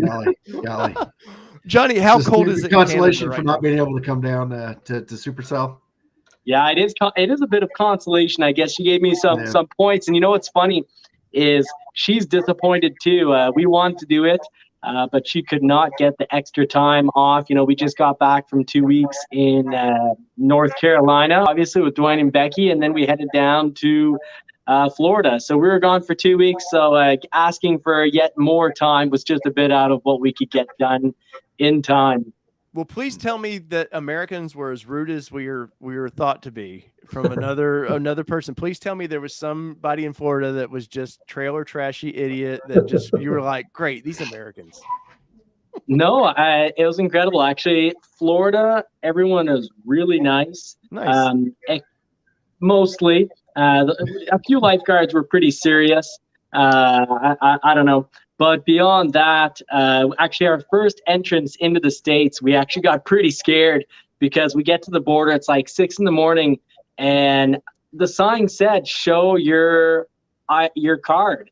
So I read it straight, show your card. I'm like, well, they must mean the driver's license. So I'm like pointing at the camera and the guy just starts yelling at me and, barking orders. But, it's nothing I've never heard before. So we got through it. We made it. And I don't know if we could have handled Tennessee. Our last trip got enough damage on the Bronco for us. I'm pretty finicky. I like my stuff nice. So that door dent and chip in the windshield, it's enough for 1 day, for one year. I feel like the chip in the windshield is a badge of honor now to be a Bronco owner, right? Yeah, fair. And really, if I'm gonna do, I don't have mud guards on mine, so I've got to expect some paint chips here and there. And I'm just lucky. I was just kind of off-roading this weekend. I saw an electrical trail, and I'm like, hey, they forgot to put up the chain, so that's an invitation. I don't see private property or anything, so I started driving underneath these big power lines until I heard a cut branch, just not rip, but make a loud noise on the soft top. I'm like, oh, okay, this is why some guys like their hard top. Fair enough. But no damage done. Just quite worrisome. Well, please tell me that was the chip happened in America, right? Yeah, the door dent was in America, and North Carolina was super nice people. Florida, really nice people. The only place I really worried about was New Jersey. New Jersey almost killed me on the way down, and New Jersey, even though I tried to avoid it I went more west, and I think I drove through Philly. And that's even worse. I didn't get slapped and I didn't get shot at. No one waved their guns, so it wasn't at all what I suspected. You gotta worry though. The Fresh Prince was from Philly, so that's right. The slaps. Yeah, that's right. That's right. Well, we didn't pull over though. Well, I'm glad America treated you well, besides the ding and the chip. But just know that chip was with American pride. Okay, that chip was put there with American pride by a German vehicle. That's right. Yeah. See, it's World War II all over again. We're going for it. So, Johnny, how have you been, buddy? We haven't talked in a while. It's been good. It's when you go off work for 2 weeks, it's always so nice to be off work. But when you've been off for 2 weeks, when you get back, it's always really hectic. So you know what that's all about. Oh yeah. I'm about to be off for 10 days. So yeah, I know what I'll come back to. So, Dwayne, you got to meet. I'm kind of jealous. I wish we could have planned this out for Supercell, man. But what are you excited about with seeing from Supercell? Now, I'm assuming there's Bronco this summer. There'll be some little meetups and stuff, but maybe not to this magnitude. Are you itching to be here and see what the dumb Americans are doing? Yeah, I am itching to see what you guys are up to. Like, I follow all three of these channels, watching what people are putting on for accessories. And I guess accessories and modifications are one of the things that I enjoy seeing the most out of the Bronco. Mm-hmm. So that's a really nice aspect. So I'm really hoping that you guys get a bit of well, actually not a bit. I hope you guys get a lot of coverage of what people have been doing for with their Broncos, and seeing the older Broncos is always pretty cool as well. Yeah, no, it's definitely a fun time. What was with your trip? Did you keep up with your mileage? I did. I drove Maggie completely bonkers, and she was just she was going bonkers because I think I spent 6 hours of driving straight, and she just kept asking over and over, do you want me to drive? Because she saw me, counting here with my fingers, and, I was making mental math. So my lips were moving, but noises weren't coming out. So she's like, hon, I think you've driven too much. Like, you should really let me take over. And then once I told her what I was up to, well, then she was more worried. But I said, hey, look, either think I'm crazy or join in. And if you join in, I'll be done faster. So yeah, we did all sorts of calculations and came to different conclusions. Well, guys, join in to ask the questions. We got royalty here, man. We got Canadian royalty here. So I don't think that's accurate at all. But hey, I'll take any compliment I can get. It's better than insults. Tim, quick question, Johnny. What province are you in? Quebec, the French one. Okay, so you're probably not too far. Have you thought about going maybe to the Supercell in Wisconsin? Oh. I haven't thought of that. It's a new one this year. I'm not sure what that's got to be like. I'm actually thinking about it. What month is it in? I don't know, but I think July. July. Is it July? Yeah, I think so. Wisconsin. I know that the ex-family-in-law used to go to Wisconsin for a big cow show because it's huge, and we have a big cow show in Toronto, and I'm not mistaken, it didn't seem, I think it was like 12 or 14 hours. So I think it's something I could drive in the day. That would be pretty nice. Yeah. Oh, as long as it's not this time of year. Wisconsin and Toronto? Woo! Yeah, well, we used to go up to Toronto for showing and watching fancy cows. Becky was talking about expensive horses. Well, cows can get ridiculously expensive as well. Hey, Tim or Dwayne, one of y'all, I've got my earbuds in, so I'm hearing feedback just a little bit. Oh, there it went away. That's probably my fault. I'm usually it was going on through the whole show, but it started getting a little bit louder. So obviously, Johnny, the Bronco has been like fun for you, right? I mean, you took it on a trip. You didn't think, hey, let's get a Maverick for the trip. We're taking the Bronco. That would have cost so much less money. That would have been great. No, the Bronco, the real pain was that thing is less aerodynamic than a cow. I know I say that pretty often, but that is a brick. So it penalizes you quite badly. It's exponentially painful the more you go over 65 miles per hour. And I was able to get, following a great big tow trailer, I kept telling Marie, like, hey, you got to look at this, wake up. I was getting like 25 miles per gallon following this tow trailer doing 65. And then she starts doing the math, the opposite math, because I'm cheap and she just wants to get to the beach. So she's doing the opposite math and she's like, how much longer this is going to take. So that was actually probably 50% of our conversation driving between, Canada and our differences in character. But no, it was cool. So we ended up playing around 70, 75. And that's actually 70 miles per hour. The Bronco was surprisingly good. Just like in your video that you did about, was it like 3 months ago when you went down to Florida, Dave? Yeah. Yeah, that was a cool video. I like that. And you got it was 19 miles per gallon? Let's see. December 19th, we 16.3 total, I think is what we averaged. Okay. But I think down it was around the 20s, and coming back, it was a little windy though when we came back. But in my Hyperloop, we got 21.7. So I have gotten good numbers in that thing before, but 50 miles an hour is the sweet spot, and don't go past that. Dwayne, what have you done with yours? How is since you have two in the stable, how's the miles per gallon? It's worse on the Sasquatch, and the Badlands go between. And Gavin schooled me. I really like that kid. He's really cool.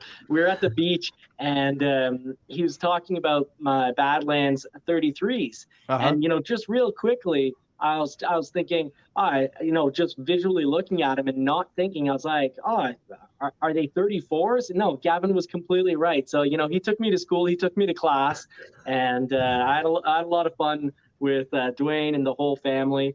And for the Bronco, ours though, we did at one point, I checked, I was at about 2,200 miles, and I had 19.4 miles per gallon. So we got pretty good fuel. Really, it's not bad, really. Good. Yeah.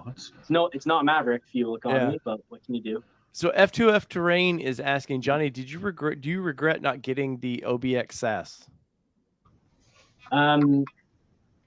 Yes and no, because I do have I have an Outer Banks Sasquatch. That's mine, because Marie Pierre just purely picked her Bronco out of color. So she took the blue one, and she didn't ask questions like, is the new one going to have heated seats? Is it going to have a huge screen? She was just like, oh. She actually thought Cactus Gray on the internet looked horrible. Mm-hmm. So she was just like, I want the blue one. And I was like, you get to pick, honey. I love you. And I was just thrilled because, I get the big screen and the front camera when I'm playing around. So absolutely thrilled. It actually has been worse on, obviously, it's, lifted higher and has bigger tires. But I was expecting to get about 2 miles per gallon. 2.5 miles per gallon worse. I'm playing more like 1.5 miles per gallon. And of course, it's more affected if I'd roll 85 miles per hour into the wind versus the lower one. Yeah. But driving at relatively normal speeds, it's not bad at all. I'm surprised the Sasquatch package doesn't penalize us more. Yeah, so Tattoo Matt here said he did a 2-hour trip yesterday on his 37s at 80 and got 12 to 13 miles per gallon. Oh, wow.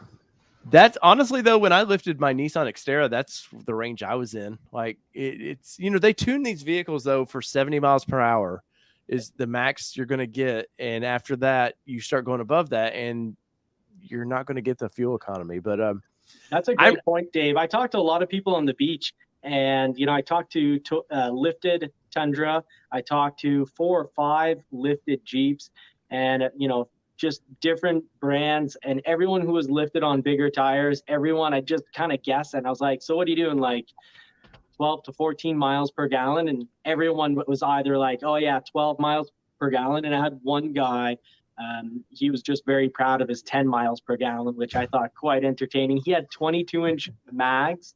Oh, wow. And then a whole lot of tire and a whole lot of lift. And he seemed really proud of his 10 miles per gallon. I said, hey, if you can afford it, right, polar bears hate you, but right on, man, right on. Dwayne, where you been at with your fuel economy? So we've, it depends on how you drive it, really. But I'm a believer that the higher the octane, the better the MPG. I am too. And there's a theory behind that. And I know when I say this, maybe Mobile can comment and Peugeot, because I know we always seem to talk about that type of stuff. Is that but to answer your question, we're in that high 16, low 17. I think Becky said her green one, she's 18-ish. So what's going to really be cool is when we're headed, we have enough flat land to go over. And when we hit the mountains, let's see what happens with the thing. But you want to know what my crazy theory is on that when you get a chance?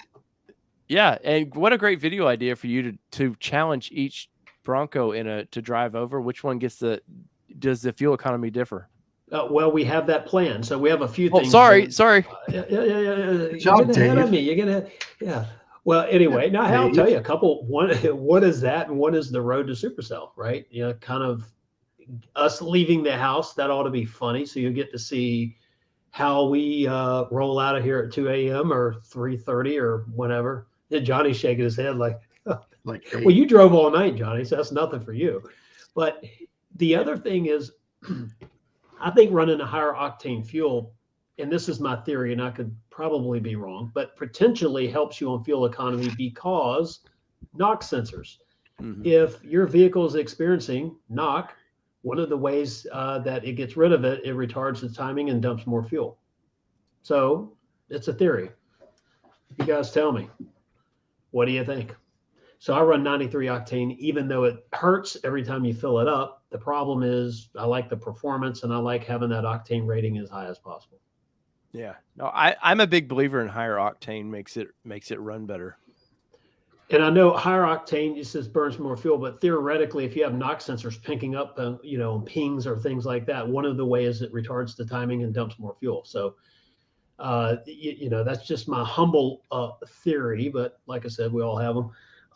But I can't wait to see enough flat land that we have, right? And get to see what we're averaging, because that'll be what we're used to driving here. And let's see how those numbers change when we go over the mountains in North Carolina all the way into Tennessee. Well, I know my numbers were just horrible driving through Vermont. Absolutely horrible. I was going to drive 85 miles per hour, 80, 85, and get to, North Carolina as fast as possible. But then when I saw, and I was driving into a headwind, and it was snowing, frickin' Vermont, and lots of cops. So good thing I stopped doing this, but it wasn't the whole getting a ticket that bothered me, because I thought I couldn't lose points. And anyways, I was completely wrong about that. 10.8 miles per gallon, doing 85 in the hills, because your turbos, it's that the big takeaway from Bronco fuel economy is if the turbos, anytime they're in function, they're just spewing gas. It's real bad. Building boost. Yep. So Johnny, did you notice, did we do enough beach driving to notice anything change on your telemetry for your average miles per gallon? No, I had, at the beginning of the trip, I had reset it, and the whole trip, once I got out of halfway through Vermont, when I started being cheap again and realized how much it would cost me to get to Florida, that I'd spend like an extra $1,000 on the trip there and back, I reset it. So I didn't notice too much for the beach driving, but we were kind of in a sweet spot, I would think, because we're going all that fast. Yeah, and we were on most of the time packed sand, except for that one hill we went up was pretty cool. Yeah. But you went up it. We got stuck, but whatever. Rub it in my face. Remind me. No. I didn't say it. You did. Yeah, fair. Yeah. No, I've been there before, so I kind of knew, momentum's the key. One of the things I learned, and I don't do a lot of off-roading, but Bronco off-rodeo, they really talked about momentum like a lot.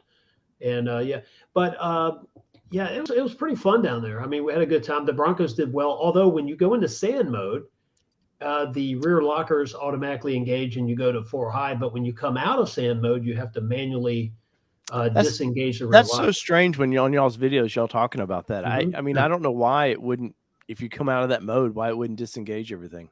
It doesn't. And there's an alarm, though. It's really good. I think it's unbelievably well built. There's just this great alarm of the vehicle hopping and the tires screaming at you, and then you're like, oh, that's right, I have to do it manually. Yeah, what's that chirping? That was a frustration point. Yeah, pulling into the air station, I was like, what's that noise? Like, it was me. I'm waiting. It was Mackie. Yeah, I'm not taking blame for this one. Yeah, no. Well, hey, Johnny, in all fairness, that's our first trip down there. When we left, we were a few blocks down the road. It's like, okay, I guess I have to manually turn it off. So I was waiting for it to disengage. So. Well, Johnny, how was the ride comfort wise for you? Because you put in a long haul in that thing. And usually the guy who kind of falls asleep at the wheel. After 2 hours, I usually have to ask Marie, and as a guy, and I have pride, and I'm usually just embarrassed to ask for help anytime in life. And I've always had to ask her, like, can you please take over? I'm falling asleep. And actually, that was mostly due to pain. The Bronco, I did not get sleepy driving because I was just basically, I kind of felt like I was in my armchair at home watching TV. Really nice. Really Ronnie Roberts says, being from the West, it's funny when you guys bring up mountains. Technically, they are mountains, but the highest elevation in North Carolina is like 6,000 feet. Yeah, well, I've been to 14,000 feet in Colorado. Yeah, it's completely different, but we got those old mountains over here, man. They're worn out. They've seen better. They're worn down. Yeah, a lot of life they've lived. The mountains behind my house are right at like 1,350 feet. So. Oh man, I'm anywhere used to the elevation. I'm anywhere from 550 to 850 elevation where I'm at. So I'm in a valley. We're where the glacial dump, stopped and everything. So where I live is in the valley. We're about 500 feet, but we're surrounded by ridges, and they're anywhere from 1,000. You got all the salt then, right? We have a lot of limestone.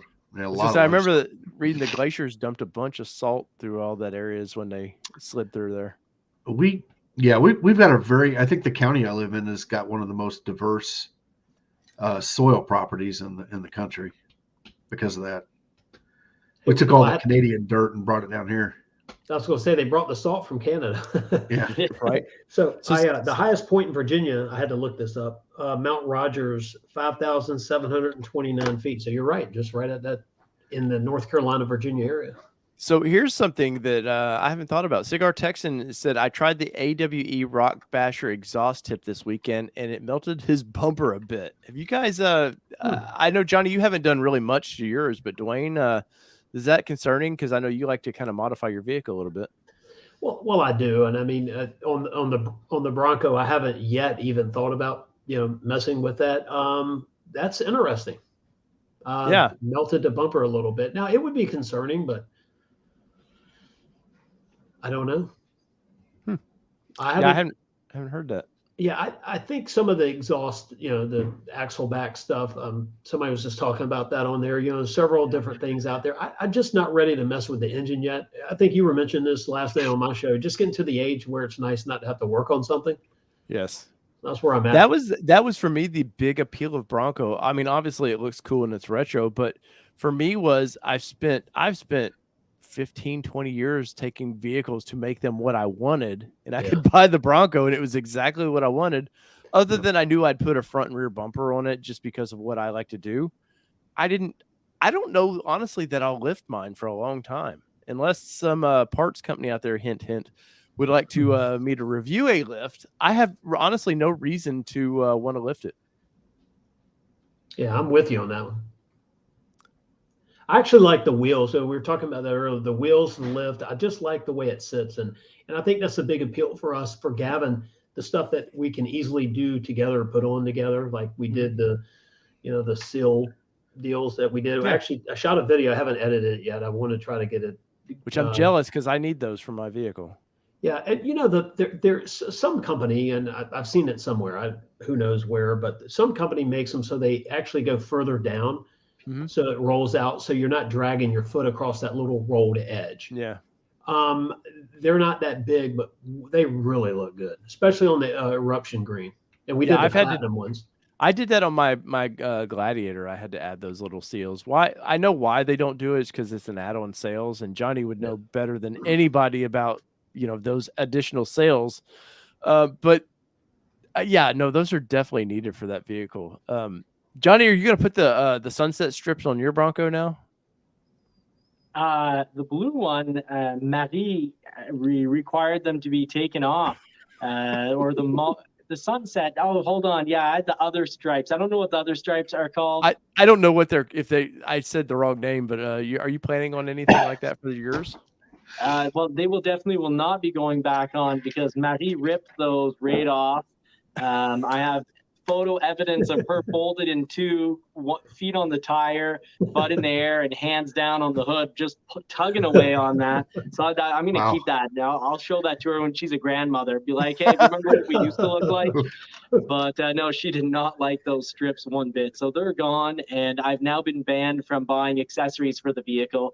I have to run and buy her because those stripes were $500. And yeah. And also, some of the printing in the red had little lines in one section. So the fact that it wasn't perfect kind of got underneath my nerves. But anyways, I have to run modifications by her. So I was telling her, I was like, hey, maybe your Maverick will have a bed cover on it if my Bronco can have a modified exhaust. But she's not quite ready to bother the neighbors with that. And Tim, from your channel, I saw your Bronco. I'm wondering, is your Bronco the Bronco that's the most modified out of the group here? Mine's obviously the least modified, but yours seem have quite a bit of add-on. Yeah, I think I do. I'm not sure if maybe Dave's come sneaking up behind me on there. He's done some stuff that he hasn't shown yet. Can't open the hood. But I've definitely got some lights. Got some panels and some molly panels inside and everything. And actually, I think I'm gonna go ahead. I got a video that I was gonna release probably tomorrow. Cover just a walkthrough of the vehicle and everything that I've done so far. Oh, that's cool. Yeah, I'll be watching that. I really like to see rundowns of what people are adding on their Broncos. I find that interesting, and I also find it interesting to know whether people go with Ford accessories or they don't go with Ford accessories. Yeah. Really, for any model, that kind of interests me almost as much as the car review itself. What are these Maverick guys doing, man? Are they starting to modify their vehicles some? From what I'm seeing, not like drastically. But it's a truck, so of course bed cover, you got to figure out whether you're going to spray it in or drop it in with plastic. Then you've got the covering the bed, so you've got the soft covers that people can just knife into if you're living in that kind of area, versus the hard covers that cost twice as much. So if you probably live in one of those areas where you might get knifed into, you probably don't spend the money to get the cover you need, but hey, that's life. And actually Ford right now has no floor mats. So right now it's a video I'm bringing out tomorrow at the end of my kind of like news video about the Maverick. I'll be talking about where you can get floor mats, and you have to order it through writing that, punching in that it's an Escape. So you actually have to buy Escape front maps, but they fit. So I think that's really common stuff. Of course, wrap, window tinting, lighting for people who don't get the luxury, because when you get the luxury package, you get lights in your bed. But if you don't get a luxury package, so either an XL, XLT, or Lariat, well, then you have no lighting in your bed. So I think, being that the Maverick, most people are just going through the excitement of actually getting the vehicle. That's mostly what they're doing. Then you do have the occasional lift with bigger tires. And I'm kind of wonder if anyone buys, how many people buy a hybrid that's front wheel drive and add a lift and bigger tires? Because that would just be purely look, because out of functionality, the whole point of a hybrid is to save on fuel and not go off-road. So I'll be really surprised. Actually, I'll probably be not surprised in humankind to see like some lifted Maverick with big tires, even though it defies the whole purpose. But we'll see what Ford brings us, because you talked about that a few days before I did, and that was good. I enjoyed watching your video, and we'll see whether it's an ST or what happens with that those spy photos. Are we hearing hints of the Maverick Raptor, the Raptor? Yeah, they're gonna Raptor everything now. Or is that a Raptor or a Marauder? Raptor. They could Raptor it. Raptor sounds good. Why not? Yeah. Well, your channel, dude, is killing it with Maverick, man. Like I think you could just say Maverick 20 times in a video and that's it, and you guys would get like 10,000 views. It's crazy that Maverick that's basically what I do in every video, Dave. Like that's like you're exposing my secret here. I just say Maverick a whole bunch of times, and then YouTube's like, that guy said Maverick more than the other guy, let's recommend his video. Now I know how to give views. All right. I'm starting Maverick Wild Outdoors next week, so I'm coming for you there. No, that vehicle is crazy, and the idea that people are asking for an off-road version, I'm like, dude, this little thing is not meant to be. It's just a little vehicle, a commuter vehicle, really. What else is I know you did with the Rattler, which is, I think, the dumbest name Ford could ever call an F-150, a Rattler. That's a car name if I've ever heard one. I don't look at a pickup truck and go, you know what I want on the side of mine? Rattler. What do you think of that truck, man?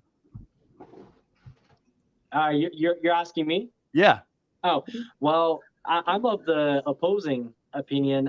We don't have snakes that kill us up here, so we find snake names really cool. So Rattler, we think of Rattlesnake, Stone Cold Steve Austin, Dropping Stunners. So for us, it's a tough sounding name because we don't get bitten by snakes up here.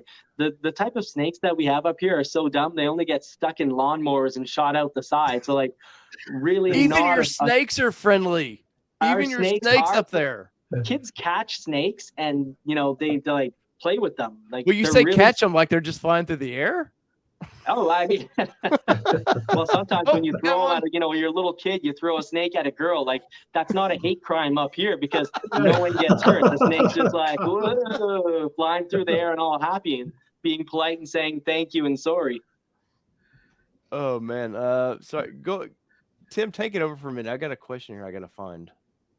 Yeah. So that's interesting. So the snakes are dumb, but you have to carry bear spray to go to the bathroom out in the woods. Sorry, can you repeat that? Oh, I said the snakes are dumb, but you have to carry bear spray when you go to the bathroom out in the woods.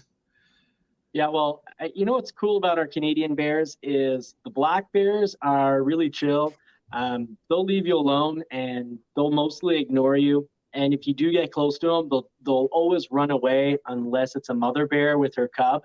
But then grizzlies are just hateful sons of beaches. They're very, very nasty. Like and polar bears are the worst. Polar bears actually, I think stalk. Well, they kind of hunt people, but they literally stalk people for the fun of it. They're the stalky, creepy bear, and they're bad news. So yeah, we do have things out here that are pretty dangerous. How far south do the polar bears come down? Oh, not south at all.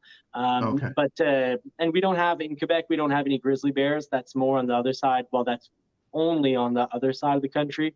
So here we just have these smaller black bears, which aren't threatening at all. Really, I don't think anything dangerous in Quebec. Johnny, there's a question here. I'm going to let you answer this one. It says, got news today. Bronco has a VIN. Build week was March 18th. Love seeing the sticker. Tracker doesn't say built yet. How far am I out via rail to Missouri? That question was for me. No, but you cover this stuff just as much as I do. I'm curious of your answer on this one. So if I understood the variables at play, it said the build date was supposed March to start 18th. March 18th. Mm-hmm. So it's a month behind. It doesn't say built yet, though. So I know the answer to this one, but I'm curious what you're going to say. Well, there have been transport issues lately, and Ford has been looking for a new transporter. And I know this did bottleneck things up at the actual rail yards, but at factory, I'm wondering if it's stuck either at the shop or if it's just they're waiting to put produced on it and then it'll go quickly to ship. But I know I have seen in the past that often enough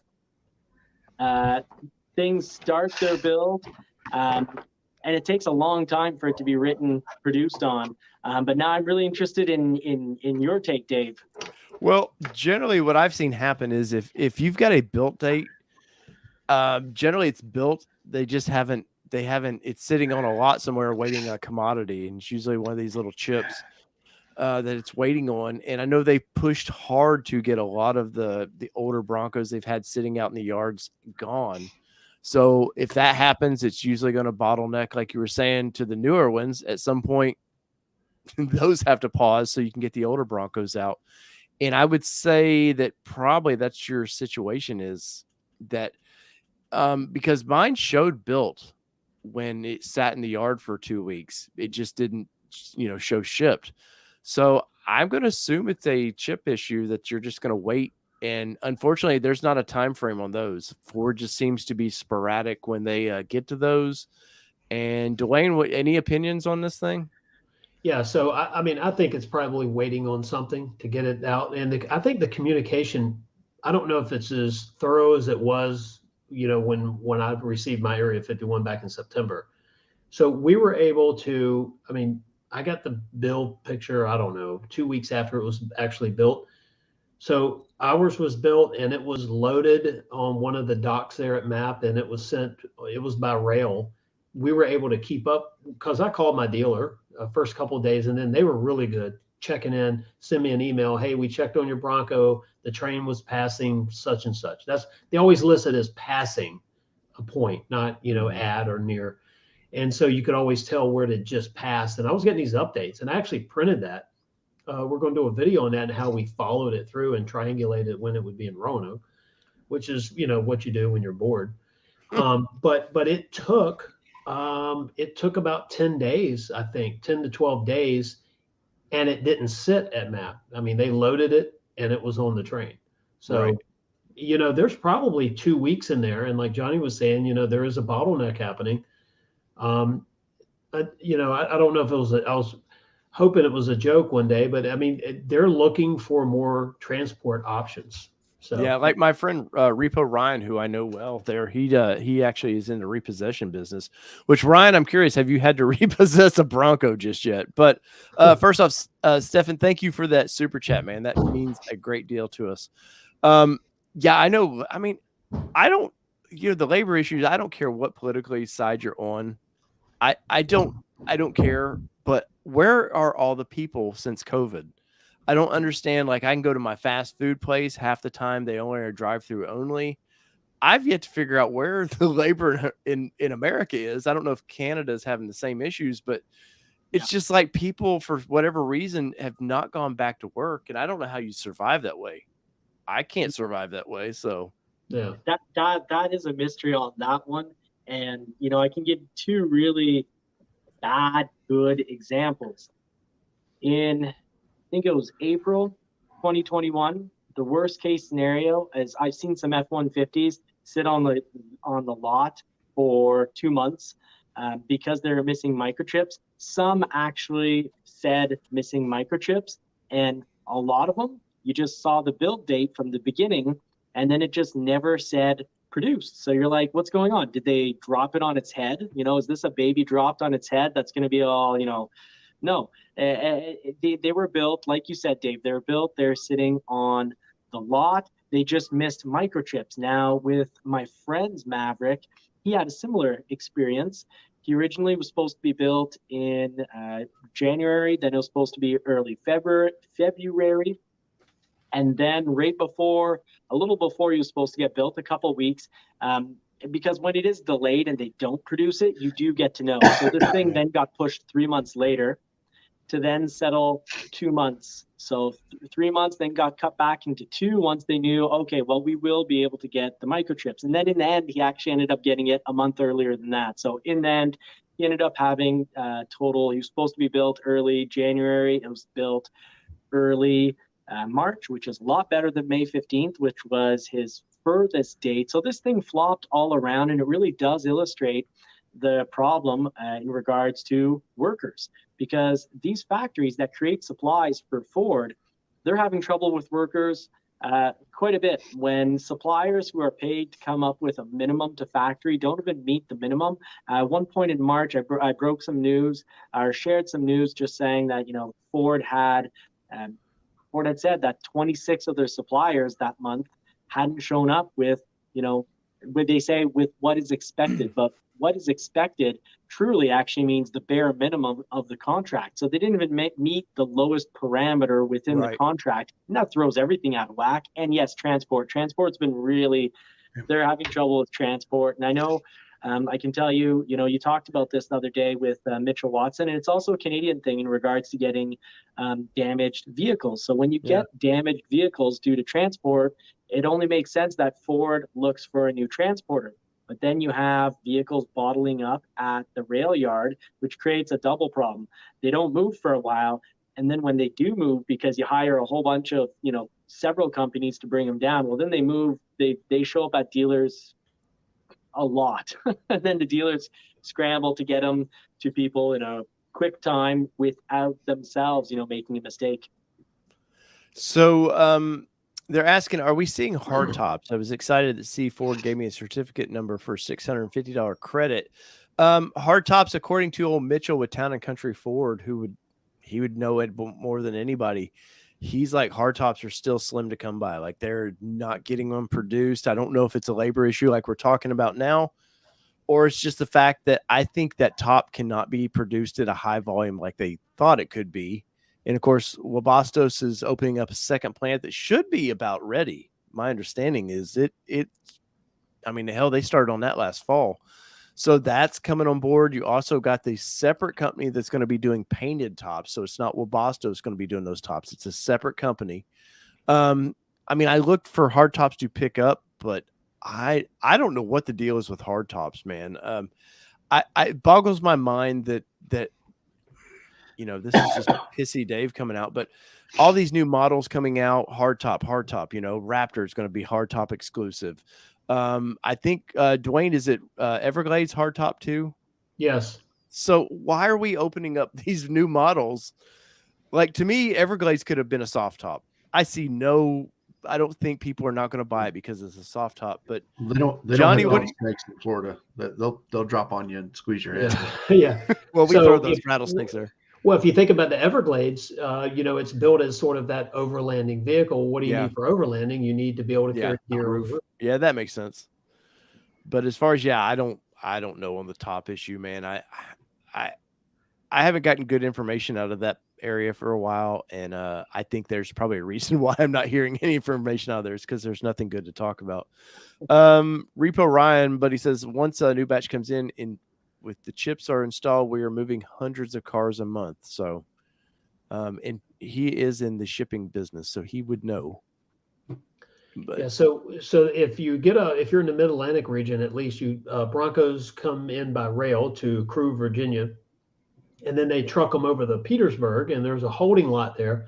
And I didn't know if I could do this or not. I actually went to Google Earth and it was doing some, I was going to post it, but the next time I go through there, I'm going to take a picture. There can be anywhere between, one, I guess none theoretically, but generally between 2 and 3 car carriers full, either full or half full of Broncos with other vehicles mixed in, waiting for trucks to then take it from there to the dealer.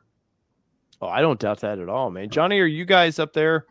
Same thing? Just they're sitting there ready to go somewhere. They just can't get there?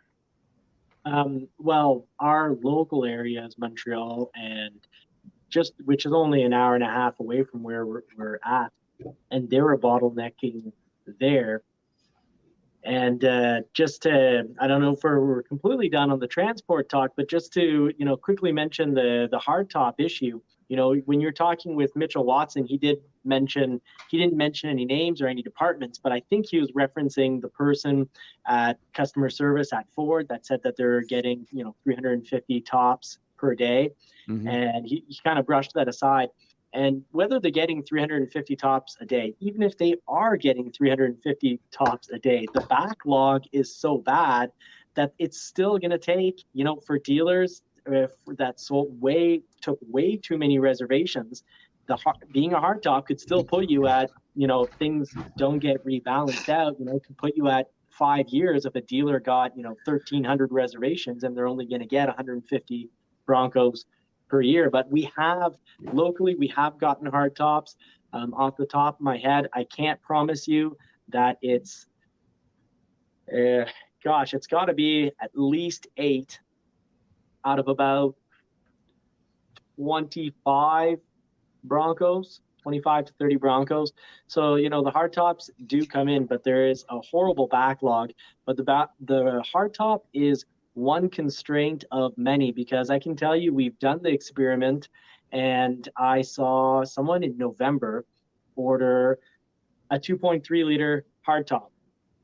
And a 2.7 liter hardtop, but no Sasquatch, really, boring tires, boring mags, boring look. But because so many people want the Sasquatch, that even though they took a 2.7 liter, which is, supposed to be, constrained, and even though they got a hardtop, well, it worked out. They ordered in November, and they just recently got their Bronco. So something that I actually get to have a little bit of access to is the proportions of how they divide the vehicles by percentage. And hardtop percentages have gone up incredibly. I think if I recall, and I don't have the data right in front of me, but I think I recall at one point it was under 10% hardtop capacity, when hardtops made up definitely the majority of orders. Yeah. And now the percentage for the 2-door and the percentage for the 4-door, I can't remember if they're separate, but one of them was over 30%. So things are definitely going a whole lot better for the hardtop, but the backlog is insane. Well, just what were you saying? 350 a day, something like that's what you thought you were hearing, something like that. That's still 91,000 a year. How many? That's still cranking them. I know that doesn't sound great, but that's still cranking them out. Go ahead, Tim. Well, yeah, I was going to ask him, and thinking back to, it was Dirt Mountain back then, when they had all the Broncos piling up waiting for the hardtops. They seemed to, once they got the hardtops starting to get produced, they seemed to get them out pretty quick. Now I got delayed, but once they started making tops and started getting those vehicles out again, mine got back in the loop, and it was fairly once it got to the point where you're in production, it was pretty quick when I got down to the dealer. Now, I live close enough that it went on just straight transport, no rail or anything. Yeah, hey, Dave, one thing I think to mention, at least on my hardtop, my Bronco our hardtop Bronco, our 22, was built the first week of January. The top is excellent. Like, there's literally, I can't find a flaw in it. Yeah. So they, for whatever, they've done a really good job, at least on ours. Tim, my buddy Repo Ryan says you have a hell of a fire going on. What kind of wood are you burning? It's a gas log. Yeah. I don't see it. What kind of gas? I'm burning fluorocarbons. Well, Johnny, I don't want to keep you. You were in bed, man. So please don't let us keep you too long. If I tell Marie that, she already really wants to meet you, Dave, and she's really disappointed that she doesn't get to meet you at Supercell. So I'm going to tell her that tomorrow morning because she's asleep now. But you're going to be near and dear in her heart. Don't steal her away from me now when you meet her. Well, I think I have a wedding band on, so no worries. And Johnny, I've yet to get the photo. I need a signed photo of Johnny behind me now. I'm telling you. You're serious about that. I thought you were teasing me. No, not at all, man. You're a Maverick / Bronco celebrity, sir, and I need the representation up here. You got to sign it though. I've got an Australian. I've got Aussie man. I need a Canadian up here. Come on. Okay, well, I'll get Marie right on the arts and crafts project because Marie told me. I told Marie that, and she said that is either either way she thought it was really funny, but she's like, that is a really good joke, and I was like, I was gonna do it. She's like, he's pulling your leg, but hey, now it's gonna get done. No, cool. Thanks. I mean, look, I've got Aussie man. I've got his signature. I need a Johnny back here. Well, I guess I'm lucky to be Canadian because I get to be on your wall. So that's right. Right on, man. That's cool. I don't know if that's a wall of shame or a wall of fame, though. So we'll let the audience decide on that. But I'll take either. I love being on your show. We love having you on the show, man. And so as we wind this thing down, Dwayne, we got Supercell, man. I know you're another day away, but I'm sitting here was doing the stream going, as soon as I go to sleep, I'm waking up and I can go to East Tennessee and start having some fun. So you said you got 3 days worth of work to do it in a day. In a day. So, well, of course it's like, I just manage this stuff. Right. But we have to, you're talking about labor shortages earlier. Trust me, I get it. But yeah, we'll get it all done. We have a great team, so we'll get it all done. And then, it's finished packing. I mean, we started stuff, but let's face it, you always wait. I'm excited. I mean, to get to go tomorrow is pretty cool, but that drive down there Wednesday is going to be awesome. Well, I'm only 2.5 hours away though, Dwayne. So I don't have the 8-hour trip you do. I know, but still, it's or cool in Canadian. What is that like? How's the metric system work with time? Is it like some warp thing? I don't know. Yeah. Well, hey, Johnny made it down here like right on time, right? So we were meeting that what was it, Sunday? It was a Sunday morning, right? Or Saturday? I can't remember. That's only because I came down the day before, and it was supposed to be 13 hours, and it took 20. So so you got like 3 hours sleep. That night we had gotten like 4 hours sleep, and we got to the Starbucks, and then a Mercedes dings my door. So it was, I'm really happy that it was really cool hanging out with you, because otherwise that morning was going really badly until you showed up. So thank you. Is that where the ding happened at that Starbucks? Yeah. Really? I didn't say anything. I didn't want to ruin the vibe. Did you sick the poodle on him? I was just saying, did you go full Canadian on him? Yeah. The only way that poodle could cause any damage is if I would have put him in his underpants, and I wouldn't do that to Winston. Yeah. Hey, Johnny, real quick out of curiosity, you had mentioned when you came across the border, they were asking for a card, and you thought it was your driver's license. What exactly were they wanting? To this day, I don't know why there's a sign telling me, put your card towards here. That must have been for some other type of, yes, it was for the speed pass. Some Canadians have like a special type of driver's license, and it's halfway between a driver's license and a passport. But because I was flashing a regular license, apparently that was very much cause to insult him. Mind you, it was like 6 a.m. He's allowed to be cranky, but man, I this guy was like the crankiest bear I could have. I was like, oh boy, I hope I said, I already know most Americans won't be like this, but Marie was all shaken up. She talked about it for like the next almost hour on the road. She's like, he was so upset. We almost got in a lot of trouble. I'm like, what can we do? It's not as if we have anything illegal in the vehicle. And then I heard for the next 3 hours how I didn't declare the yogurt and how we were bringing across illegal produce. And I'm like, hon, even if you would have found the illegal produce, we weren't going to jail for 10 years.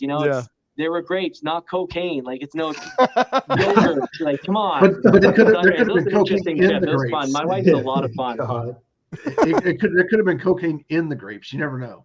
All right, last question, guys. I want everybody to answer this. Top 5 accessories. So Stefan's asking top 5 accessories he should buy. So real quickly, Dwayne, top 5. Top 5. Personally, I like the folding table on the rear swing gate. Storage bin in the back if you don't want to carry your doors with you, because you'll lose that option. Some really cool seal, I call them seal plates there. Yeah. Let's see. You got to get some molly bags. I mean, I think you're if you got a hardtop, you're fixed for that hardtop, sir. Yeah. Well, actually, it's an easy. Yeah. Well, that's not an option though. But yeah. And by the way, that top is no noise still. You could hear it in the video when we were in the Outer Banks. There's no noise at all. And let's see, where were we? I think the other thing is just, it depends on what you're doing with your Bronco, really. But I would like to have some type of roof rack system, but not on the Badlands right now unless you go aftermarket. And I think we talked about that. I think I will. And that's probably it for me. Dwayne, Tim? Yeah, I think a lot of it is going to depend on what you want to do with your Bronco. But I think inside some form of cup holders in the back, if you've got one of the marine grade vinyl, seat packages. I just replaced the door pockets with a molly panel basket that will hold a little bit more. And I think maybe a phone holder. The wireless CarPlay with that does burn your battery up pretty good. The wireless charging is okay because it's a bigger vehicle. It does bounce around a little bit, and that connection breaks. So I've gone with actually using the power adapter up on the dash, and that way it doesn't try to connect to the radio via the USB, but it does stay charged. Nice. Johnny, so it's probably some top ones I got there. You got any accessories they should buy?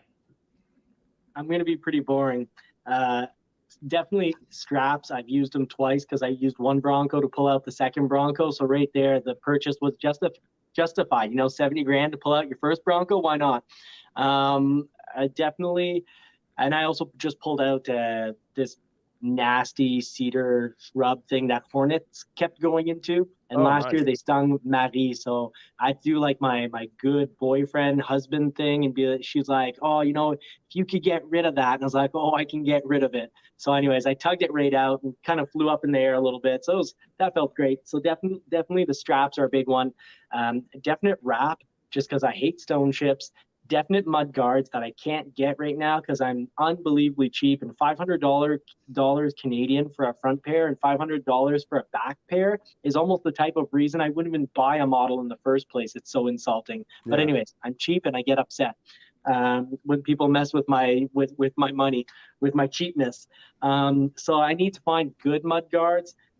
Definite floor mats. I know this sounds really boring, but then I guess after that, it'd come down to sound. I'm going to sound like a total, Jap car loving nerd, but I really like the little spacer that gives you the blow off sound because it's cheap and you're not spending, $500 to $1,000 on an actual blow off, and you're getting out the internal heat from the engine. So I really like that little spacer blow off thingy. I can't remember its appropriate name. And then I really don't mind the idea of an exhaust if someone can get that 6-cylinder to sound just right. So that's what I'd go for. I'm going to say door bag on the right-hand side, door bag on the left-hand side, door bag on the right rear and left rear. Those are 4 because you're going to want to take the doors off, and I think those bags work out perfectly for that. Yep. And a fuel card is what I'm going to say. So, Johnny, I've got a special request. I'm assuming you speak French, right? A little bit? Yes, sir. All right. You know my slogan, right? Whether it be 2-wheel drive, 4-wheel drive, can you take us out in French? I thought you were going to say the peace out, but in French. Well, the whole thing. Take us out, sir.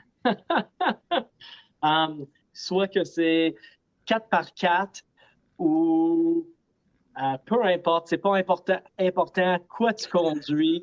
And then peace out in French. I definitely don't want to say peace out because that's not appropriate, right? Gavin's in bed, isn't he? Oh, yes, he's low. Yeah, he's good. Go ahead. Let her peace out, les amis. All right, guys. So stay tuned all week. It's Bronco Week 2022 here on the channel. We're gonna have a lot of fun. All these guys, I know Johnny's not going to, but he's going to dump a bunch of videos anyways. But check out everybody's channel. Subscribe to everybody's channel. So we are out. Starting tomorrow, I've got a bunch of content, so stay tuned. Bye, everybody. Don't forget tomorrow night's live stream. Jill from Pickup Truck Plus SUV. And that's why you get paid the big bucks, Tim. Absolutely. Well, thanks, Dave. Very cool.